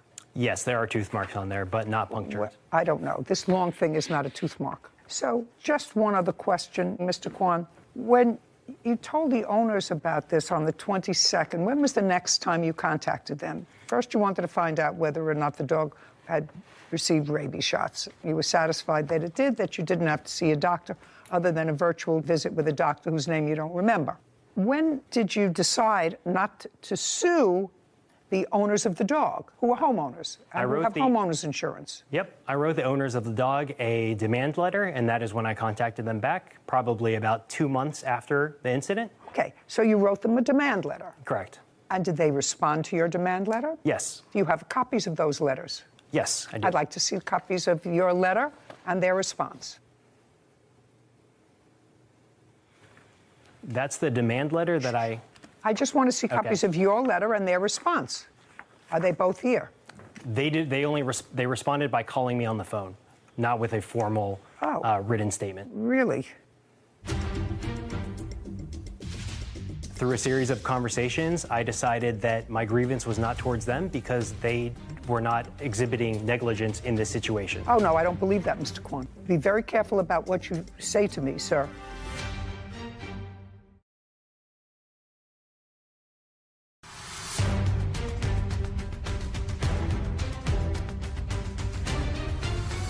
Derek Kwan claims dog walker Danielle Lancaster owes for injuries resulting from a dog attack. Okay. Well, you say the dog's a pit bull. The dog was a pit bull? I believe so. Dog a pit bull? I asked after the incident. I did ask as well if it was a pit bull. They said no, it's a boxer mix. You have a video of the incident. You have a video. Somebody has a video. Yeah. Correct. Someone's Ring camera. Okay. I'm going to allow you to tell me what the owner said in the conversation that they had with you. I'm not accepting it for the truth of the statement, only that you had a conversation with them, which is why you brought this action against Miss Lancaster today. Correct. So they decided, we're not going to put this in writing. We're going to call Mr. Kwan. Correct. And what did they tell you? They were very amicable about the situation, and we're trying to solve the situation to make me whole. Being amicable is subjective. I want you to tell me what you said to them and what they said to you. What they said to me was that they would look into their homeowner's insurance policy in order to compensate me. Through a series of conversations, I decided that my grievance was not towards them because they were not exhibiting negligence in this situation. Oh, no, I don't believe that, Mr. Kwan. Be very careful about what you say to me, sir. As between homeowners who have insurance and this young woman who has to walk dogs for a living, if I was somebody interested in $17,000, I wouldn't sue her. I would sue somebody who had, Kathy Bates said in one of my favorite movies, I'm older and I have more insurance. So that answer that you just gave me was a whole lot of who shot John. The reason you decided not to proceed against the dog's owners is what? The reason why I proceeded not to go against the dog's owners is because I have because some things are more important than money. And in this situation, I have more of an issue with the dog walker and her behavior during this situation rather than being compensated. Well, let me suggest this to you, Mr. Kwan. There is no question that if Miss Lancaster was walking this dog and the dog was off leash, she was negligent. There's also no question in my mind that the extent of your damages is excessive, very excessive. So, But we're only counting physical damages. just a second. What I'm telling you is the amount of your damages is excessive. And if you wanted anywhere near that money, you could have sued both people. You could have sued the owner of the dog, as not only did they have the dog that attacked you, but they have, as Kathy Bates would say, insurance. And you would join the defendant as a party to that action. You would say you're all responsible. You own the dog, which you say was a pit bull, which you say was a pit bull, who just mauled and killed somebody in New York last week. An owner. You didn't do that. So I'm not getting all of this kumbaya business that the person responsible. Do you understand? Yeah, I'm just not buying it, Mr. Kwan. We understand each other? Yes, absolutely. Okay. For somebody who has no medical, you had injuries, and you have to be compensated. You had no good excuse for walking the dog off leash. I wasn't walking him off leash. When I was in the house happened, I had a key on the other side of the door. When I reached for that key, he scooted as hard as I could between my legs and got out. It wasn't that I was walking him and just decided to take him off the leash. So you were negligent in letting the dog out? Unfortunately, yeah. Yes. But the dog had also been out for an hour at the time of the incident. Yeah, because when I was trying to get him back in, but many attempts, he was very hard to get in, and at that point, I was already having a panic attack, very emotional. No. Okay. Now, Miss Lancaster, let's get it together. Let's get it together. Mr. Kwan says that the dog was out for a period of time, and you weren't chasing the dog when he first saw you. You were in a walking mode. So the dog may have initially gotten out. Miss Lancaster, I'm an ecumenical abuser. Were you out with the dog for a period of time? Yes. Did you have a leash in your hand? I think is not an answer. Did you have a leash in your hand? No. How long were you out with the dog? Probably around an hour at that point. Okay. I was trying to get him back in, and twice I did have him by the collar, and he wasn't having it. You didn't have him by the collar when he ran across the street? No, but before then I did. I don't care what happened before then. Okay. Before then, I was 21 years old, and I looked great in a bikini. Now, not so much. All right, Mr. Kwan, this letter was written to Miss Lancaster. Correct. I asked you for the letter that you wrote to the owners of the dog. I do not have that with me right now. Could we key up this video that I understand we have?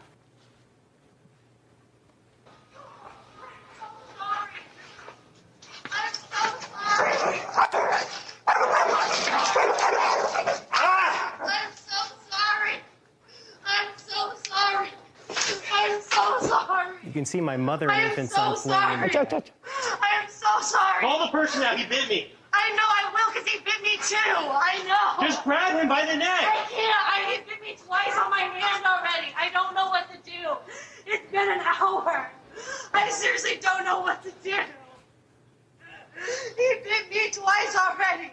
And I tried to get him on the leash, and he bit me twice. I don't know what to do. I am so sorry. I am so sorry. Can I see the beginning of that and see if you can freeze frame on the dog, please? By the way, you do have a leash in your hand. Yeah, I just realized. Yeah, I do have the leash, actually, so. I'm going to walk over to the monitor.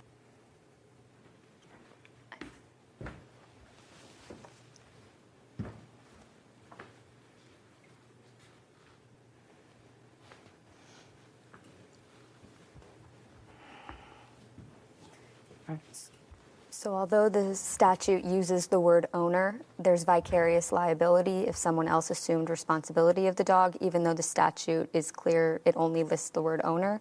But in California, they could be held liable through vicarious liability, a walker. A walker. That assumed responsibility for the animal. Okay. He neither suffered serious physical injury, certainly not serious enough for him not to go to work for a week, unless you model Bermuda shorts. You don't model Bermuda shorts, do you, Mr. Kwan? Just in my spare time. Of course not.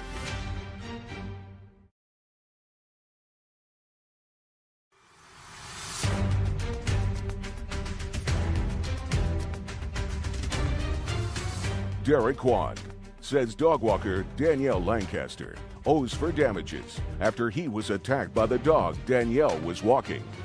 Okay, so, Miss Lancaster, it does appear to me that you were sort of overwhelmed by this dog. Yes.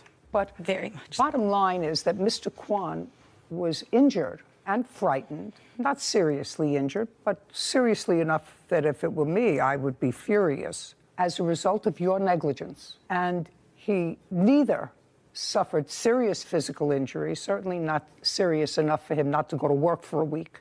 I don't know what kind of work you do, but not serious enough unless you, unless you model Bermuda shorts. You don't model Bermuda shorts, do you, Mr. Kwan? Just in my spare time. Of course not. And you had no medical bills because you didn't see a doctor. But you were attacked. And I actually don't know why you didn't sue the owners of this dog, which looks scarcely like any boxer I've ever seen. And it is possible in California that certain dogs are not insurable. I don't know the answer to that question. It will not insure you in a homeowner's policy if you have a certain kind of dog. Are you familiar with that, sir? Yes. What are you familiar with? You're very familiar with statutes. So what is the law in California with regard to insurance? Can you be denied insurance or have to pay an excess premium if you have a dog that is either a pit bull or a pit bull mix? I believe so. You believe so. And would it be a fair statement, sir, that their homeowners either covered their dog or didn't? They were looking into it, and they had renter's insurance that I believe covered it. That you believe covered it? Oh, very foolish of you not to go against them. Okay. If you accept responsibility for a dog, you're supposed to be smart enough to look at a dog and say, you know what, why would you ask what kind of dog this is? Now, you let the dog out, and the dog was out with you for an hour. Yes, yeah. And during that time, you were walking around the neighborhood, and you had sufficient opportunity. You were walking around the neighborhood. I wouldn't say walking. I was clearly trying to get the dog back in, and twice I did have him by the collar, and that's what I said in the video. I had him by the collar, and then both times he turned to nip at me on my wrist, so which is why I let go, because I didn't want to get bit. I know, you said it. So I was trying to have him follow me, which is what the owners told me to do. I had treats in my hand. So you called the owners? Yes, I did call the... You called the owners, and you told the owners what was going on? Yes, I did. They knew what was going on. I would have sued the owners. Mr. Kwan, I would have absolutely sued the owners, unless they didn't have insurance that covered the dog, which is a problem for them if they had renter's insurance. In any event, Miss Lancaster, you assumed responsibility of this dog, and based upon your own negligence, forget about the dog's breed, forget about these other people. As a result of your negligence, he was injured, and you have to compensate him for that. Judgment for the plaintiff in the amount of $5,000. We're finished. Court is adjourned. I don't think he even got bit. The doctor said that most of my injuries were emotional, but I did receive a bite from the dog onto my arm, but not a puncture wound. I think he just, wanted some extra cash from me because I was probably an easier target. Even though I didn't have any physical injuries, who knows how long my night terrors will last for. I was literally having the whole panic attack, which is why, I had the reaction I did. Yeah, I totally understand that, but the dog was off leash for an hour. She could have called the police or animal control during that time. Don't open the door even in the slightest to a dog. Just wait till, they're away and gone. Mostly my MO is getting back at those that I have grievances against. Let's not even get started with dog breed, because I think the world knows where I live in that street. Mm-hmm. And 10 days ago, a woman who was watching a pit bull for one of her children, 64-year-old woman, her husband came home from work and found the dog eating her in the backyard. Sadly, she died. And there are certain breeds that are more dangerous than others. People have to recognize that. And if you choose to get a dog that is potentially more dangerous, Sarah, and I know that there are pit bull lovers out there and say, mine is the sweetest, mine is the loveliest, but then you have to accept responsibility if there's an issue. And clearly this dog was an issue because I believe this young woman. Mm-hmm. Didn't you believe her? I believed her, and I think that dog walkers should also be cautious of what animals they're choosing to walk, because she could be held vicariously liable. So you might want to stick to 5-pound chihuahuas from now on, maybe. Right. I mean, she was visibly very distressed. Upset. Visibly. And she said on the video, he bit me twice on the hand because she tried to get a hold of him. But she was still out with the dog for an hour. But he was, in fact, injured. Mm-hmm. And whether he went to the hospital or not, that's pretty traumatic. Yeah. I don't think you can level it down to actual damages from a bill, but there's some component of punitive damages as well for the pain and suffering and trauma from an event like that. That's true. But forget falling down and being attacked by a dog. Our family would feel as if you know, you've got a splinter in your hand as a result of somebody's negligence, or a nail that went into your foot as a result of somebody being careless, is very frightening. Anyway, people have to use their noodle, and your noodle is up here. Previously on Judy Justice. He aggressively coaxed you into the chair, is what you're telling me, by complimenting you. I mean, he didn't physically drag you into the store. You walked in by yourself. Right. So you must be very good. She asked for something that would actually help her look more youthful. The medical devices that we actually retail, we demonstrate them on the clients. And then typically clients, when they see a difference, they're like, oh, wow. Listen, you're not selling me, sir. I want to know how the sale came about. And next thing I knew, Eric was practically on top of me. Well, I didn't feel that I was going to be able to leave the store. I've been held against my will before and kidnapped. Who hired you? Wasn't hired. I was in business with him. Okay, well, but it's getting more interesting. I'm sorry. And who leases the store where you are? Don't look up in the air. It's going to get only worse. And now, the conclusion. Linda Bernadeschi is suing salesman Eric West for deceptively selling her skincare products she never wanted. You know, I'm not sure she's entitled to a refund on all the products that she bought. I'm not thoroughly convinced yet that this was a situation where she was held against her will. But I've always been fascinated by these stores that want me to pop in, and they give me a little white plastic thing, and they stand outside, try this product. And, you know, you pass by and you say, no, thank you. I'm not interested. No, you're beautiful. You know, this can take away the wrinkles in your face. I say, I make my money with my wrinkles in my face. Right? And I don't want to take them away. I want them to stay. So that's what it is. So I've always been fascinated as to the business aspect of it. And I digress for a moment because there was some scam company that was all over the internet that said I had created a skin line years ago. Couldn't find them. And they had all kinds of accolades, and it looked like it was sold through major companies online and endorsed. They had pictures all over. It was a scam. And they've done the same thing to numerous other people. And it's all scam. And you can't find them because they're on telephone banks someplace, here and here. And as soon as the federal authorities get to one, they close down one and they go someplace else, sometimes offshore. So we were unable to find them. So all you could do is get on the horn and say to people, I don't own a skincare line. I've never endorsed a skincare line. Don't buy products that say that they're mine. So I've always wanted to know about these guys who stand in front and try to get you into the store with a little packet of freebies. So now it's your joint business? Yes. How much did you put up? I honestly, I can't recall. You can't recall how much money you put up? You've only been there 3 years. I know, I don't remember how much the initial investment was. Well, give me an idea. Was it $5,000, $500? A lot more than that. Well, if it's a lot more than that, you want to tell me how much your contribution was. Couple hundred thousand. It was a couple of $100,000. That was your contribution to the store. Mm-hmm. Uh-huh is not an answer. Yes, Your Honor. Where did you get the $200,000 from? I worked for it. For whom? I worked different jobs. How old are you? 37. And you had $200,000. You said a couple of $100,000. That's two. You had $200,000 so that you could invest that. Mm-hmm. Is that correct? Yes. And before having a skin business, I had a grocery store on the XL Mobile campus in Spring, Texas. Okay. We generated some revenue, and so I thought to open a spa and do products, sell products, and go that route. And I really do pride myself in integrity. I literally, every client that walks in, and I'm not just saying that. So if you pride yourself in integrity, and within a few days of being in your store and selling this lady who had absolutely no intention of going shopping that day, an $8,000 beauty wand that's going to make her look like she's 30, she says, listen, I made a big mistake. I don't want this product. I want to bring it back. Let's say I keep the creams, but this was $8,000, and I don't have that. Why didn't you take it back? Your Honor. That's a question, Mr. West. If you pride yourself on integrity. I'm explaining. She came back way past the allotted time. What's the allotted time? We have a 14-day in-store exchange only for in-store credit policy when you purchase a product. She told me that she was using her husband's credit card. Now I'm coming to find out that it's her roommate or guy that she's living with. I don't know the whole story, but I can tell you that the whole interaction with her was extremely professional. There was no aggression. I just asked you why.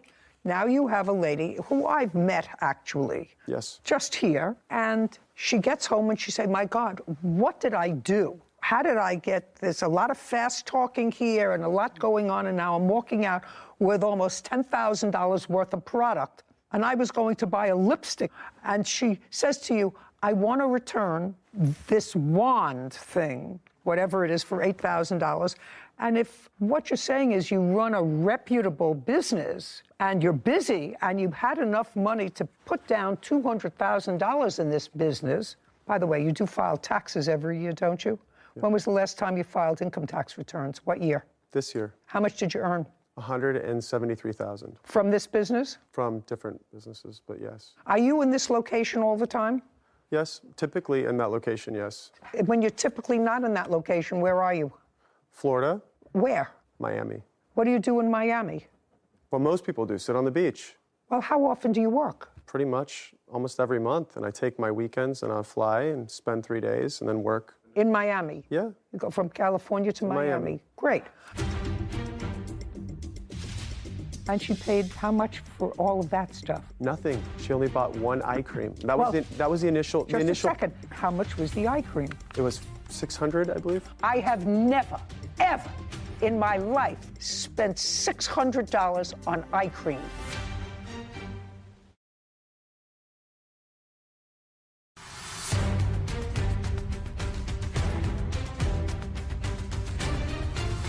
Defendant Eric West claims the plaintiff, Linda Bernadeschi, purchased products with a no-refund policy. Linda felt she could not leave unless she bought the items.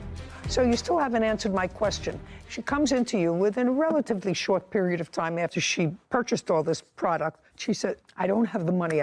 I have to return this piece of equipment. And you said that she... Oh, sorry. I apologize. Ahead. She said that she found the products cheaper online a week and a half to 2 weeks later. She was upset. Just a second. Did you call and say you found the products cheaper online? Yes, but it wasn't that. It wasn't 2 weeks later. How much later? A week at the most. Oh, which products did you find cheaper? The wand. I couldn't find the other products at all. Okay, but you said you found the wand cheaper. Is that what you told him? Yes. Now, you looked for the wand. You had to go on, like Sarah does, on the machine. Right. And look for it. And now I have to assume, Ms. Bernadeschi, I have to assume that if you went online to look at it, you tried it, because that makes sense. I want you to be very careful with your answer and not give me an answer that you think is going to help your case. But if I took the trouble to go online to try to find something, it would mean because I liked the product. So I would have tried it. No. Did you use the wand? No, I have not. It's still in its original packaging. There's no way it could be opened and sealed back up. There's no way. I looked online because I wanted to see how much I got ripped off for.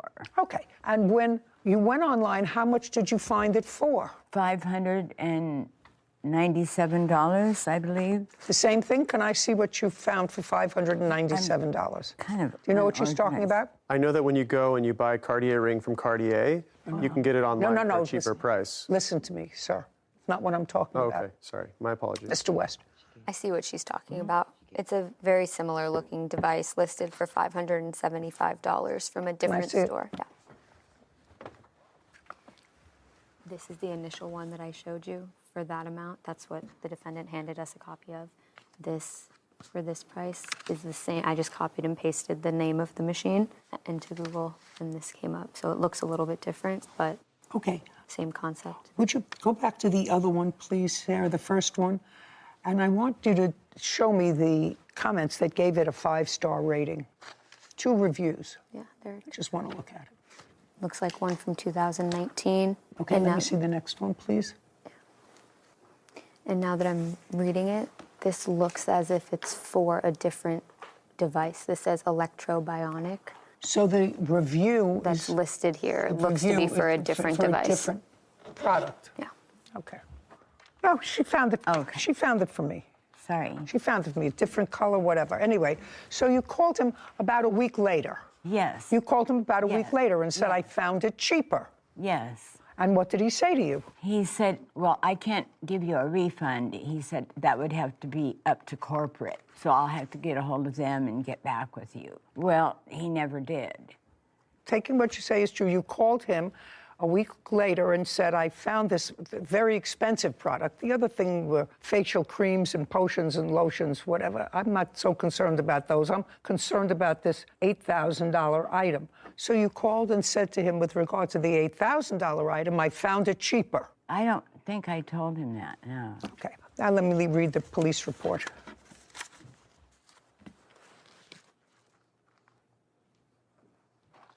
Okay. Have you seen the police report, sir? No, I have not. Okay. So this is a police report by an officer who you don't know and doesn't know you. What happened was, on the 8th of March, he received a dispatch to go to a location because the plaintiff had complained that she felt on the 21st of February that she couldn't leave the store, and she spent over $9,000 at the store. So he went to see her because the case was a false imprisonment case. And it said, while officer was en route, he asked his dispatch if there was any history involving your location. And it said there were 2 previous incidents involving your store. You're aware of that? Yes, Your Yes. And he read the papers of the events. There were 2 different complaints, 2 different complainants that were very similar that were reported by this plaintiff.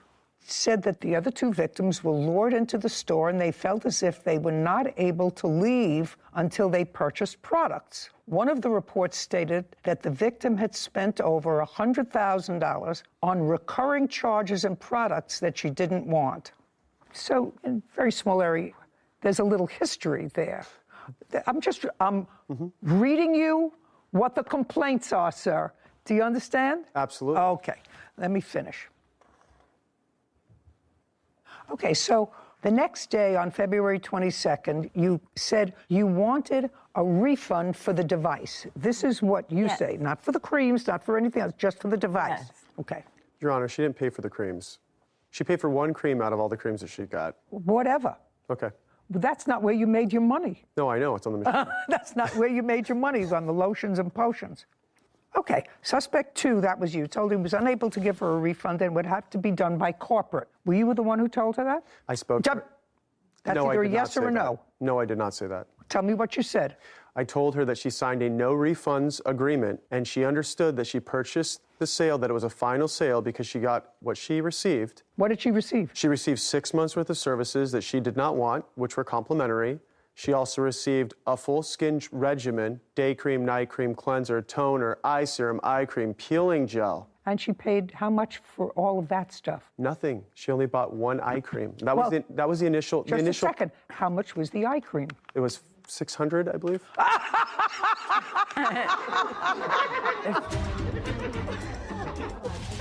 Do you still run that place when you're not sunning in Miami? No, and those are the only. Just a second. It takes an awful lot for somebody who feels as if they've been taken advantage of to actually go to the police and said, I was duped by this dope, or a dope that was duped by this dope.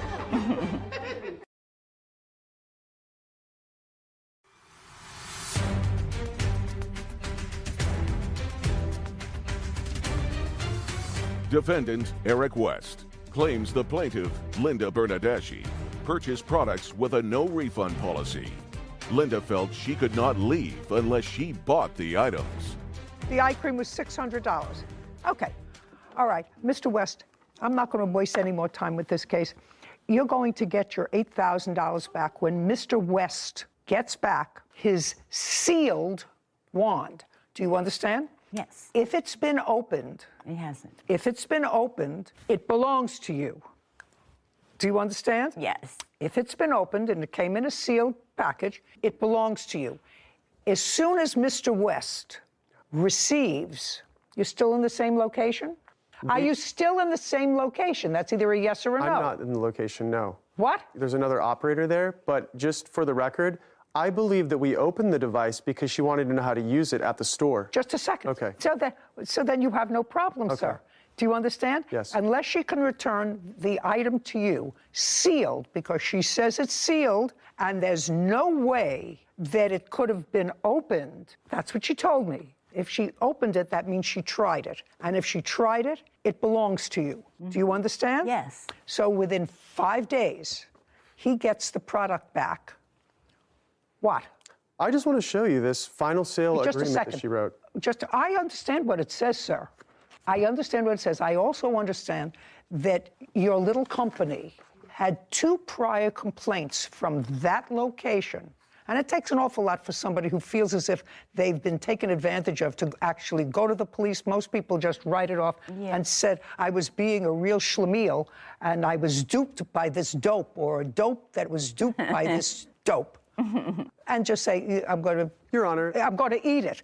What I'm telling you, sir, is I buy an awful lot of junk for my face. That's what old people do. They buy lotions and potions and stuff. I even steal some of hers. And I have plenty of dough. I have never, ever in my life spent $600 on eye cream. Ever.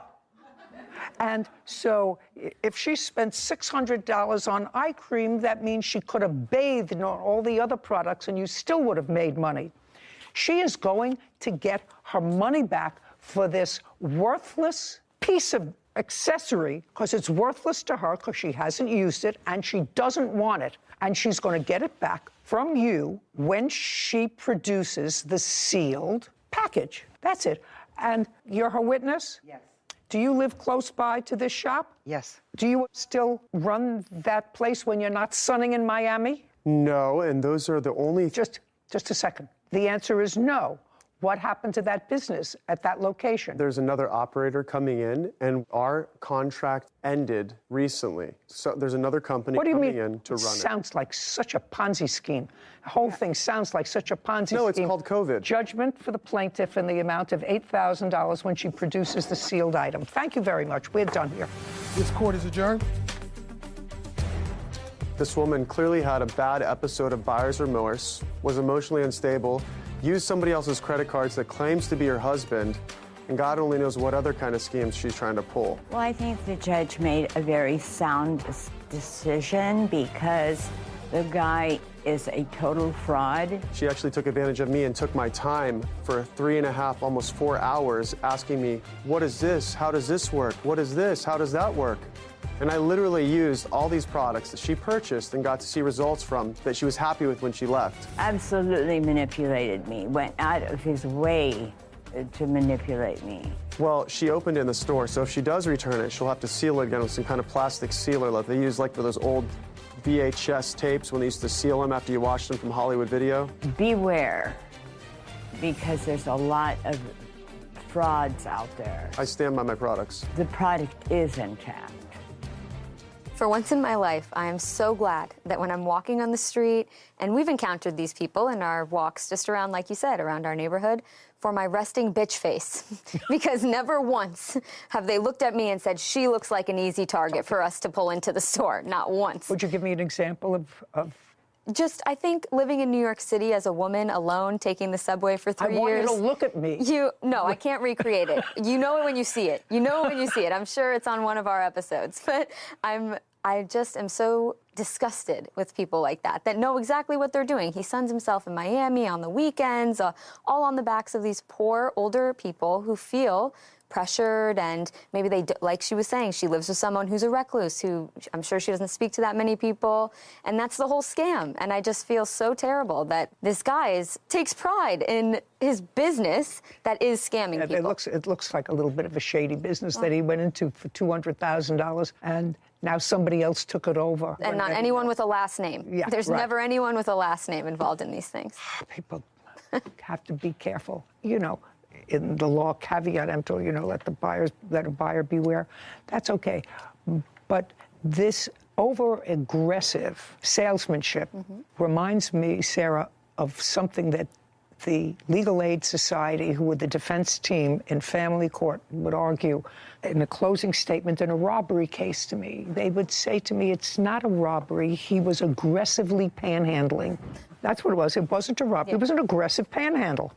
This is just aggressive salesmanship, is what he's saying. Well, the line crosses between aggressive salesmanship and False imprisonment. and what amounts to, at least in her case, and in the case of at least 2 other people who went into that store, a feeling that they were uncomfortable about leaving unless they purchased something.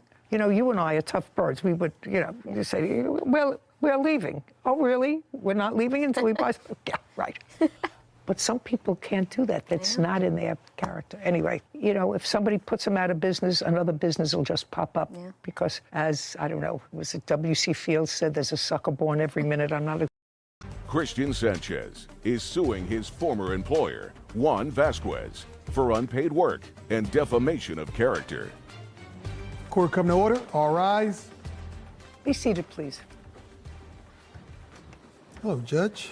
Case number 2007, Sanchez versus Vasquez. Thank you. You're welcome. Mr. Sanchez, how old are you, sir? I'm 26 years old. And what is your educational background? I have a bachelor's degree in film that I got from Full Sail University. I'm currently... Slowly. I'm sorry. You have a bachelor's degree from? Full Sail University. Where is that? Orlando, Florida.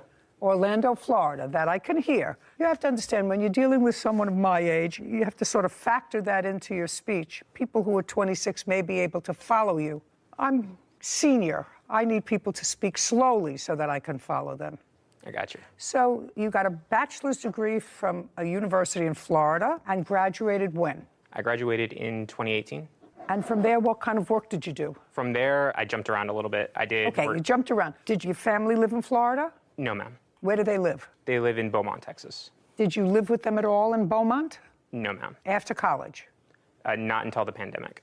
Okay. Well, the pandemic was in 2020. Yes. So you graduated in June of 2018, and then the pandemic started on or about March of 2020.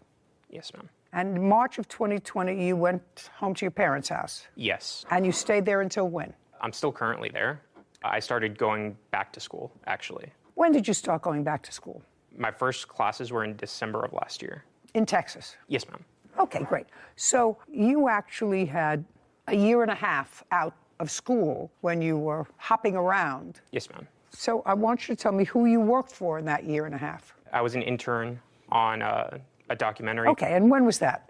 That was about a few months after I graduated. So maybe September, October? Yeah, probably around there. I did a few independent films. Okay, and what kind of work did you do for them? Just kind of depended what they needed. It was mostly Like a PA PA? stuff. Yeah. Like a PA. And for that work, were you paid as a PA? Yes, ma'am. And how much were you paid as a PA? They paid me $75 a day. Pay you in cash? They paid me in cash. Okay, so you did those couple of little projects, and then what? I was also waiting tables at the time. Okay, well, you got to eat. Right. After the pandemic hit, my lease was up. I moved back home. Decided I would go back to school to get a tech job. I'm going for cybersecurity right now. I had heard through a family friend. Okay, let's stop there. This case is, I don't think so difficult, but relatively interesting for me because we don't get them all the time. Mr. Vasquez, you were making a movie. Yes, Your Honor. Is this the first movie you ever made? No, Your Honor. How many movies have you made? This was film number 5 for me. Written, directed, produced. Is it a fiction piece or a documentary? It's actually based on a true story. So it's a docudrama? Correct, yes. See that? Are you impressed with that? There you go, a docudrama. How long a film? 90 to 100 minutes. We're still in post, still editing. So Keep your voice up. Approximately how long? 100 minutes. What was your budget? It's still in About what was your budget? Then you're going to tell me where you got the financing. roughly 120,000. Where did you get the money from? A lot of it was my money and other producers. How much did you put in? Over 80,000. And you've got other people in for about 40. Yeah. Did you make money on your other films? I have, yes, in the past. Okay, this is what the case is about. Mr. Sanchez says that he was hired by your company. And he was hired by your company to work on this last film that you were doing. And it was a paying job. And at the end of the period, he was not paid. And in addition, he says that when he complained about not being paid, you put out there on social media that you weren't paying him because he was on drugs. Is that what the case is basically about? Basically. It wasn't on social media. It was through text messages he accused me of it, but... Text messages? Yes. Well, that to me is almost social media. If it doesn't come to me by the U.S. Postal Service, I call it social media. I know. Okay. Did you answer an ad for this job? No, I heard about it through a family friend. And when did you meet Mr. Vasquez for the first time? We didn't actually meet face-to-face until about Saturday, July 10th, 2021. Did you communicate via text messages or Yes, ma'am. emails? Well, when was the first either text message or email? The first text message was on Monday, the 28th, 2021 of June. 6/28, 2021. May I see that, please? Of course.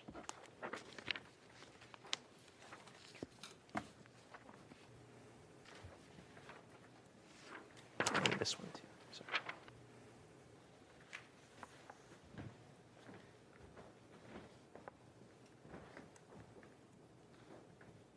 Okay.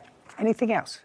Okay. So you first met by email. You say you have one spot available for him as an internship, and then practically immediately thereafter, you say somebody's family is sick in the crew. You have a spot for him as an assistant director. So, Your Honor. I'm reading this. Well, you have to tell me what that means. I need a first AD. Someone's family is sick and they can't do it. Correct. So what is an AD? He's basically going to assist me as a director, everything from... Assistant to the director. Correct. Okay. Yes. I need a first AD. Someone's family is sick. So that's different from an internship. Yes, ma'am. Well, I mean, we do have internships where people don't get paid, and then you have internships where they do get paid. Most people now pay their interns. Okay. And when you met, because clearly the last email that I just read suggests that you were approaching the door and you're 2 minutes away, and then you met the defendant. Tell me about that conversation.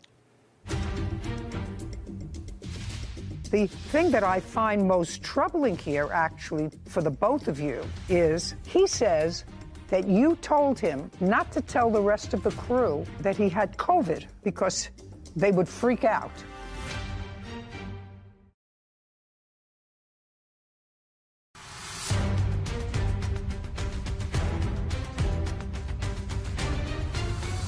Christian Sanchez claims filmmaker Juan Vasquez owes him for unpaid work.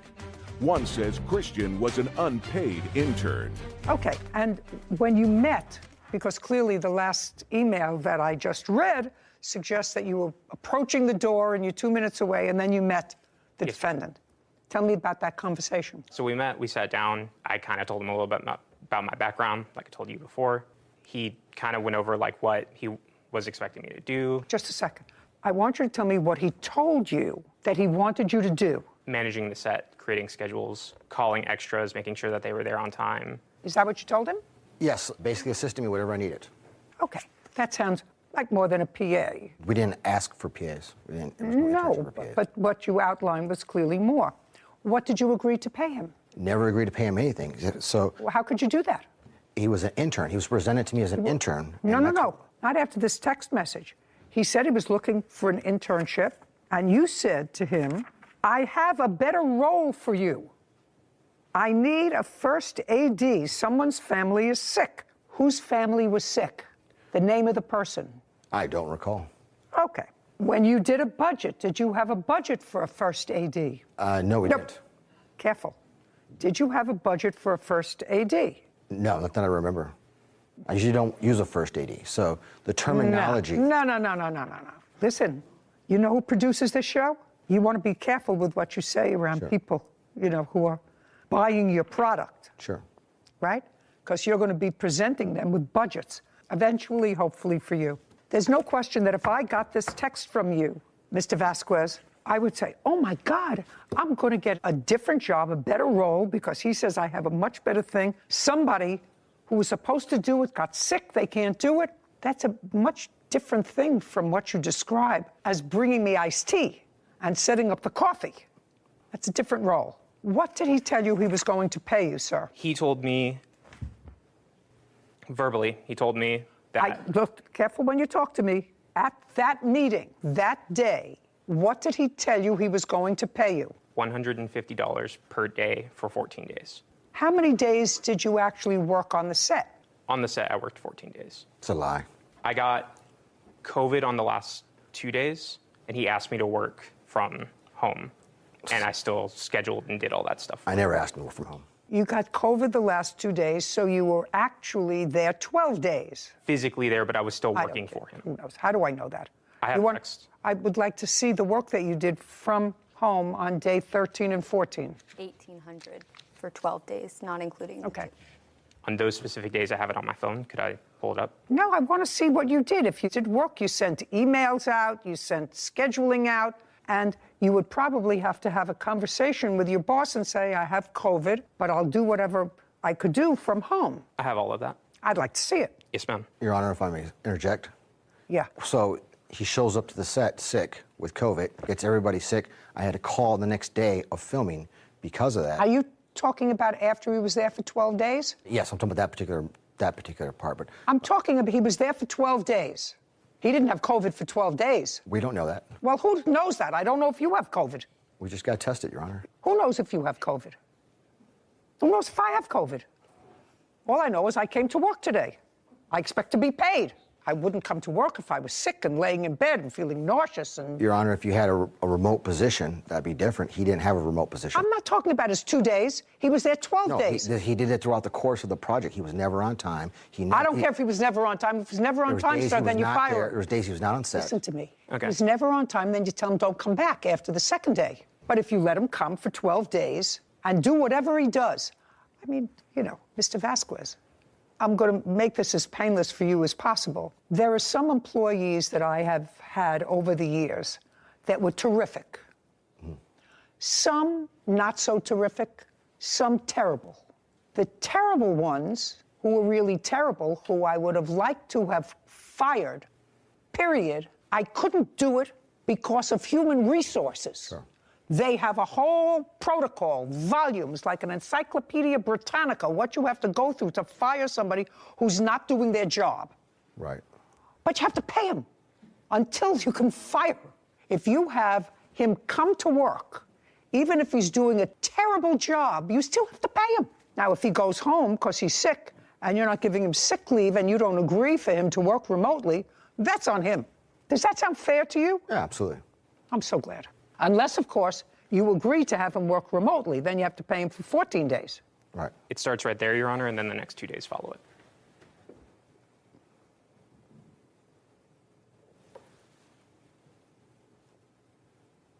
JV, that's you? Yes, ma'am. JV, that's you. So you did, in fact, confer with him from home. Tell him to order food, to picking it up. I don't care if he worked for you for a half hour. He's not your friend. The thing that I find most troubling here, actually, for the both of you, is he says that you told him not to tell the rest of the crew that he had COVID because they would freak out. Correct. And he didn't tell the rest of the crew As far that as he I had know. COVID. Well, you told him not to. And he said, okay. Well, you have to know, as a good citizen, that's not the right thing to do. You do understand that. And, you know, by not having him on the set, we thought that was proper protocol. No, you're supposed to notify people who you came into close contact with. You know, I remember they had this whole contact tracing. I know people call all the time the and say, reality you know, is, Your we Honor, were out everybody together that was a month on ago. the set. What? The reality is, everybody that was on the set, we did discuss the fact that he had COVID, so people knew that. I don't care whether people knew that. It says here, I won't say anything to the rest of the crew, like you said. Yeah, because I didn't want understand to that you don't want everyone to freak out. I just find that troubling. In any event, it's just he like clearly yelling bomb in an airport. You know, that would create a bigger hysteria. Well, that's what COVID is. COVID is a bomb in an airport. We conveyed to everybody on the set what was going on. The reality is, this man was presented as an intern, never said paid internship. Once he got on the set, he tried to strong-arm us, then demanded the money once he had all the information on the set. We didn't hire him. We didn't post a job for him. We made a job for him because a producer called me up. This is when nepotism goes bad. This kid couldn't even order pizza, Your Honor. He spent $300 at Domino's. Who spends $300 at Domino's? Mr. Vasquez, then you fire him. I should have Do fired you him. understand? I should have fired him. Then your recourse is to fire him. And you're a little company that doesn't have an HR department. Say, you know what? What's your first name? Christian. Christian, you're a nice guy, but it's not working out here. We're going to pay you for 3 days because that's what you were here. Don't come back. I'm going to get somebody else. And we should have done that, Your Honor. But that's what you should have done. Yes. But that's not what you did. You continued to use whatever limited services he provided, even when he was home with COVID. Yes. Even when he went home with COVID, you continued to ask him to do things for your company and for the film, and that you can't do without compensating him. You gave him a job, and if he didn't work out, say, what was the name of that woman from that show that says you're fired or something? The weakest link. Weakest link, that was the lady. She was terrific. Well, anyway, you say you're fired. That's easy.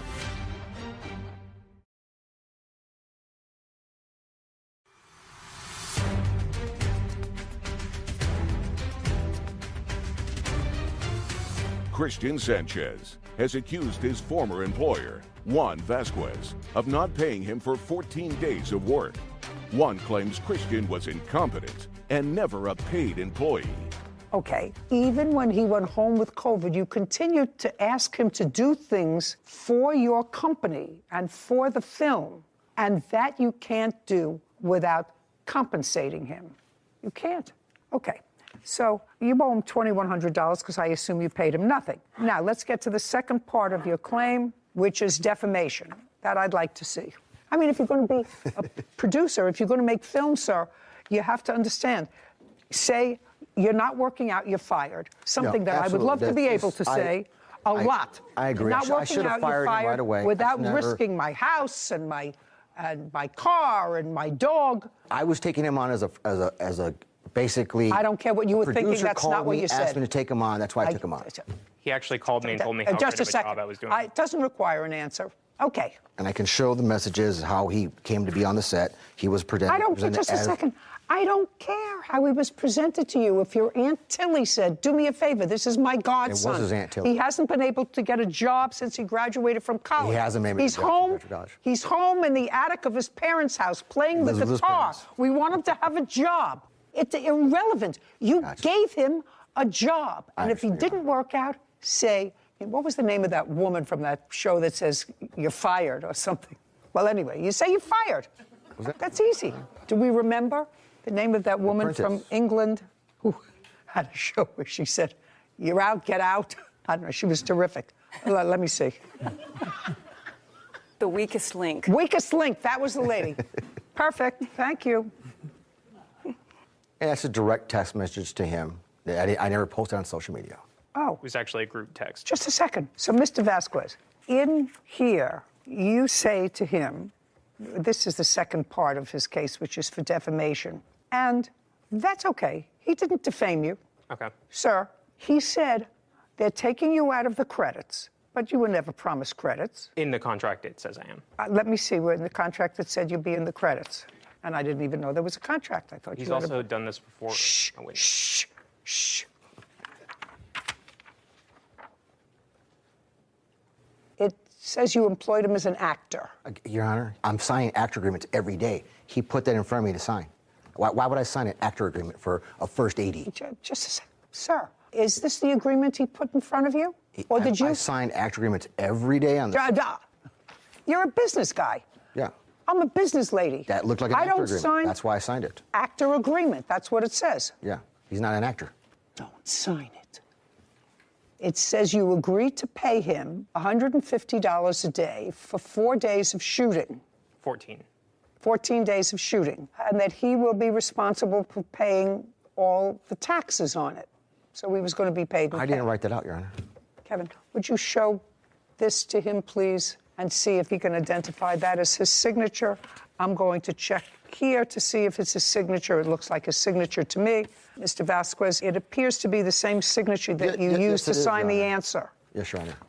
So that's your signature? Yes, Your Honor. Okay. And this says, actor shall receive a credit for acting in the film. Well, that's ridiculous. You didn't act in the film, right? No, ma'am. Well, we're going to strike that out because you can't perform that because you didn't act in the movie. Do you understand? I understand, ma'am. Okay, very good. And it's clear that whatever this says, based upon this, if you delete one part of a contract, let me see if I remember, if part of a contract, Sarah, is impossible to perform. Then it's not fully integrated. and one party acts on that contract, and you can retain part of the contract because of services that were rendered pursuant to the contract, you can eliminate one part. Yes. So I can eliminate the actor part of getting credit. So you're not getting credit on this. You're entitled to the $150 a day. As far as the defamation is concerned, sir, what he said in here was clear.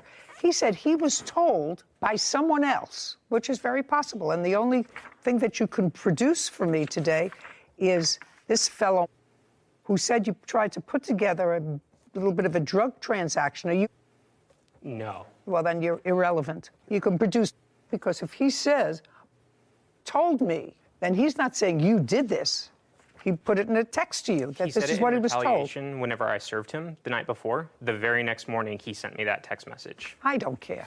I don't care. He's not a great businessman. Judgment for the plaintiff in the amount of $2,100. Thank you very much. We're finished. This court is adjourned. I thought she was very fair. I'm really, really happy with how the judgment came out. He was an intern. Interns aren't paid. It never said paid internship. He tried to avoid signing a contract at first. The reality is, with a budget, we would love to pay the kid, but he cost us more money than he was actually worth. He lies constantly. Nothing's ever his fault. He always makes up a new scenario in which he's the victim. He couldn't even order pizza. I mean, who spends $300 at Domino's? Handed me the actor's agreement, told me to sign it. No more nepotism. If I don't know him, I've embedded him. I don't want them on the project. A little bit weird, but it had everything. And this kid is going to go be a cybersecurity guy. Always save your receipts, dude.